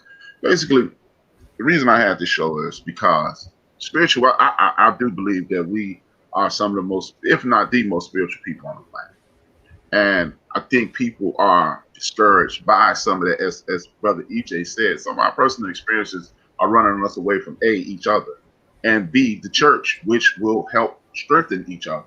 So if you could give the brothers and sisters a word of encouragement or whatever's on your heart to exit, and then we can shut the show down. I'm going to close out with Sister Black Cotton, EJ, then Alan, then Sister Black Cotton. Thank you. EJ? Oh, we on me first? Okay. Yeah. So, dig this. First of all, I want to say thank you to Reverend Black Cotton joining today. I definitely wanted to have a sister's perspective on here, and that's a bad sister. So, and I know she's articulate, and I know she's thoughtful and considerate, and so I knew she would represent well. And so I'm really grateful for her being on today. I honor you, sister, for your presence and your perspective, and just all of the wealth of knowledge, and even names. Sister giving out names and series. That's what I'm talking about. You know what I'm saying? So people can eat. She came with her trough today, and so that I'm grateful for. Also, want to say thank you to my brother Alan. I've been knowing Alan since high school. We used to sing together, chemistry, Jodeci.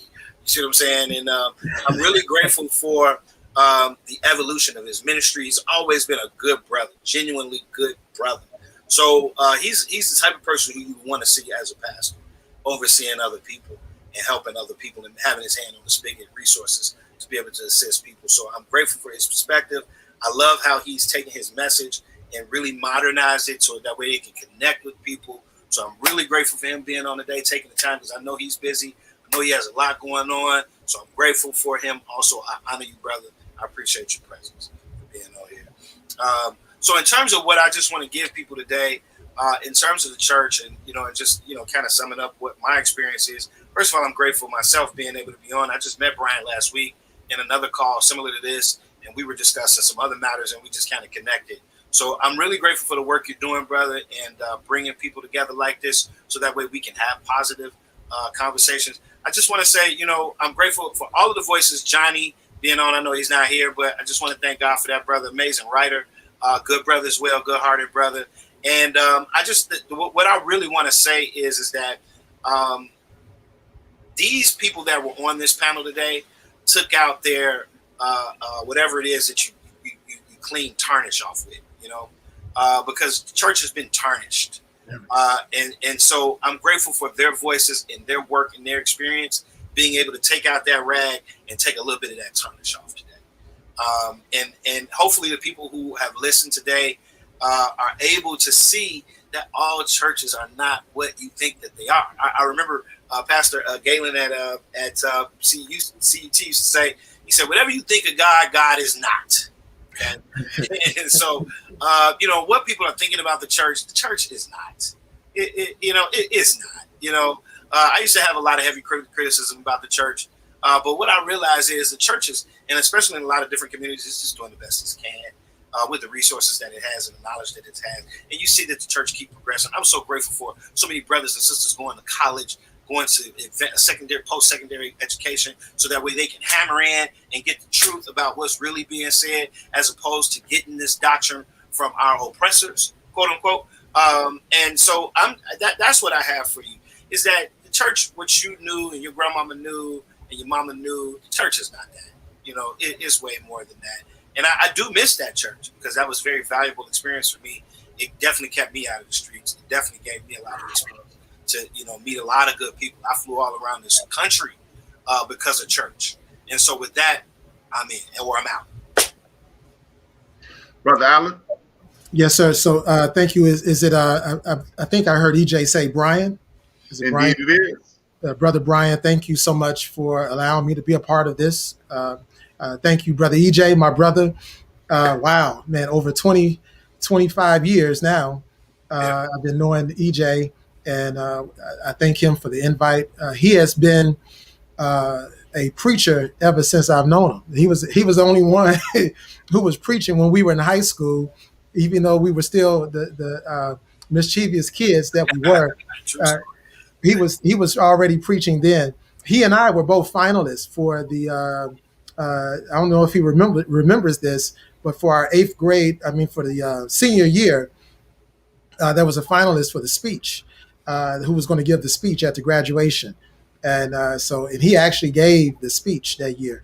And so I always knew he was going to be doing great things.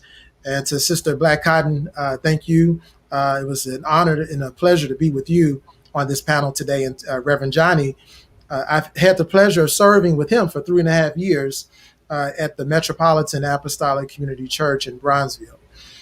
So my closing remarks, pretty much, it's just simple. God is not religious. We are. And so that is, I hold on to that. I try not to be religious. I don't really like hanging with preachers, to be honest. I went to seminary, and I'm grateful for my seminary education. But there's a wonderful book that I read by one of my writing coaches, Don Milan. He has a book called The Ancient Language of Eden. And in his book, he talks about how when he went to seminary, he wanted to just be able to hang with all of the religious elite, to be able to use all of the big jargons and using words like soteriology and all of this stuff. And he realized that after he finished and when he started operating in ministry, it didn't mean anything. Because the ancient love language was the language of love, grace, and mercy. And so those of you who've been watching on today who may have had some bad experiences with the church, and maybe you've had some good ones, but the bad ones outweighed the good ones, I want to encourage you to know that we are all human and we make mistakes. God does not make mistakes. But at the end of the day, God wants us to be relational. And I want to be in a relationship with you. If there's any way that I can help you along this journey, feel free to email me at info@beyondshy.org, info@beyond, BEYONDCHI.org. And I would love to connect with you. And we're all in this together. COVID-19 revealed that it don't matter how many letters you have behind your name. It doesn't matter how much money you have. It doesn't matter how many people you know. All of us are in this pandemic together. and all of us are in this thing called life together. So I love you guys, and thank you all so much for having me on today. Hey, Alan, do you have Instagram? I'm on Instagram at Al_Connolly. Now, anybody that follows me on social media, follow me at your own risk, because I am unconventional. I'm not preaching all day. I like to have fun. I like to be relational. So, but Al_Connolly, Conley. I'm on Twitter, Al Connolly, ALCONLEY. But if you want to experience God and some spirituality in a different way, also go to YouTube, and you can find us at Unconventional TV. And we got 4 episodes out there where there's a message, there's music, there's inspiring stories, and we aim to do it all in 30 minutes. So maybe that could be somebody's virtual church experience, but Unconventional TV. Thank you. Sister Black Cotton. Hello, my dear friend Brian. Thank you so much for having this particular platform. I am grateful for this opportunity. Alan, I haven't seen you in a month of Sundays. You look great, honey. And it's so good to see you. And to my dear friend, my cohort mate, 2015, I almost wore my t-shirt. I almost wore it. But thank you for trusting me with your friends on today, because when you asked me, I was like, okay, it's just Black church and not my wheelhouse, right? It's not my wheelhouse conversation. No, we gotta have another one for that. Yes. Yeah. Because you say you're unconventional, Alan. I am super unconventional in that I am sex positive. So I love conversations about food and sex. Come on now. That's real. And I am an ordained minister. So to Alan's point, no, I'm not somewhere stuck somewhere living a night life. So, however, I am consecrated to the cross, and I am consecrated to my cause. And my cause is the liberation of God's oppressed. And in that, it is my hope and desire for those of you who have been traveling with us these past 2 hours and 12 minutes and counting. It is my desire that the Lord goes before you to make your way safe, easy, productive, prosperous, adventurous, careful, sensual, and joyful AF is my prayer. See, that's why I want to have on here, because you're gonna get a different view of the church today. You're gonna learn today. Thank you. Amen. I want to thank all of you guys. It has been truly enriching. I set up this forum again. Initially, I was going to do this for Black History Month. I messed around and found out that, as I stated at the beginning, Carter G. Wilson said, if you can talk about your history in 30 days, it ain't worth talking about. I started off with a male panel, a woman panel, and then I wanted to talk about this, as I stated at the top of that, at the top of the ending. I think we're the most spiritually connected people in the world. So if we're not going to talk about the history of the church and how the church outreach programs, putting people through school, again, I'm not knocking my brother, #1 Chief Rock Jersey, Brian. I'm not knocking my sister Too Cute, because that's her nickname. That's her nickname, Too Cute. But I don't want them to believe I'm attacking their opinions, because you can only see the world through the eyes that you've been given. True. But it's kind of like the black on black crime thing, or brothers always messing up. Like me and the brother, Big Illinois, used to have a show on Wednesdays called The Backyard, and we would sit around and talk like we were in the backyard, right? And it was, remember the 4th of July weekend, about 55, 60 people in Chicago got shot. Me and Big Illinois did the research and found out that by us being Chicago, we know in certain parts of Chicago, we are not represented by and large. So if it's violence over there, it's really not us. The Edgewater, Rogers Park, Devon, and Western, and other communities throughout, and we saw that violence that weekend was evenly spread throughout the city, and even our additional co-hosts was like, brothers need to get their act together. So I use that metaphor just like the church. You can't have one bad experience with the church, and we got 250 some odd years of uplifting and positive energy being pushed out of our churches. We can't say Reverend Ike and T.D. Jakes and Creflo Dollar and the mega churches are bad places, because they're all not. Right. So my goal in this whole mission in Build and Destroy is exactly what it's called. I want to build up our community, destroy the lies and propagandas around our community. And I'm rebranding this now, because it used to just be me preaching. You know, folks, they're attacking us. We got to get this, you know. But what I'm going to do now is rebrand it, and hopefully I can continue to get good people like you guys. You EJ, you have the liberty to extend my phone number to anybody who's on the panel tonight, because I do want conversations like Sister Black Cotton. I do want you to come back, Alan, and talk about the Lord without boundaries, so to speak. You know, He's omnipresent, so this building is not going to represent God. We created this black church thing. Our ancestors speak through us every single solitary day. So I want to continue. My goal, shout out to the sister Karen Hunter, shout out to the brother Dr. Greg Carr, and they asked this question. Sister Karen Hunter asked this question every day. Yeah, but how does that free us? So my goal, and I've taken on the moniker of freeing us, one person, just like they say in the church, one Christian at a time, one Muslim at a time, or whatever, one person at a time. If we only reach one person this episode, that's right. If somebody that's going to walk into a church or going to listen to what Sister Black Cotton said, or going to listen to what you said, going to listen to what Brother Johnny said, or listen to what EJ said, and they're going to be a better person because of it.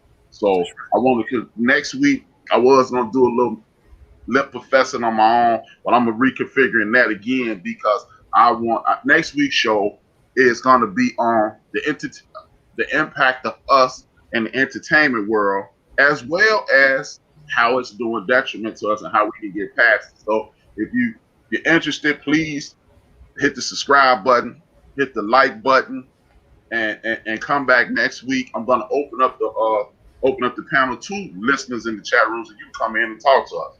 So please continue to support. We are built for this network. This is the End of the Bench podcast. I am HRap. Thank you guys for tuning in. Please stay prosperous, stay healthy, and do the best you can to be the best you can. And as I say at the end of every show, I stole this from a guy named Reggie O'Shea, rest his soul. He goes by the pseudonym of Combat Jack. Dream those dreams and man up and woman up and live those dreams, because life without dreams flows in black and white. Life with dreams flows in technicolor surround sound. And I close out with my own moniker, 2 fingers, 1 word. This is HRap, and we are out. Peace. Blessings to you. Bye. Y'all. Bless you all.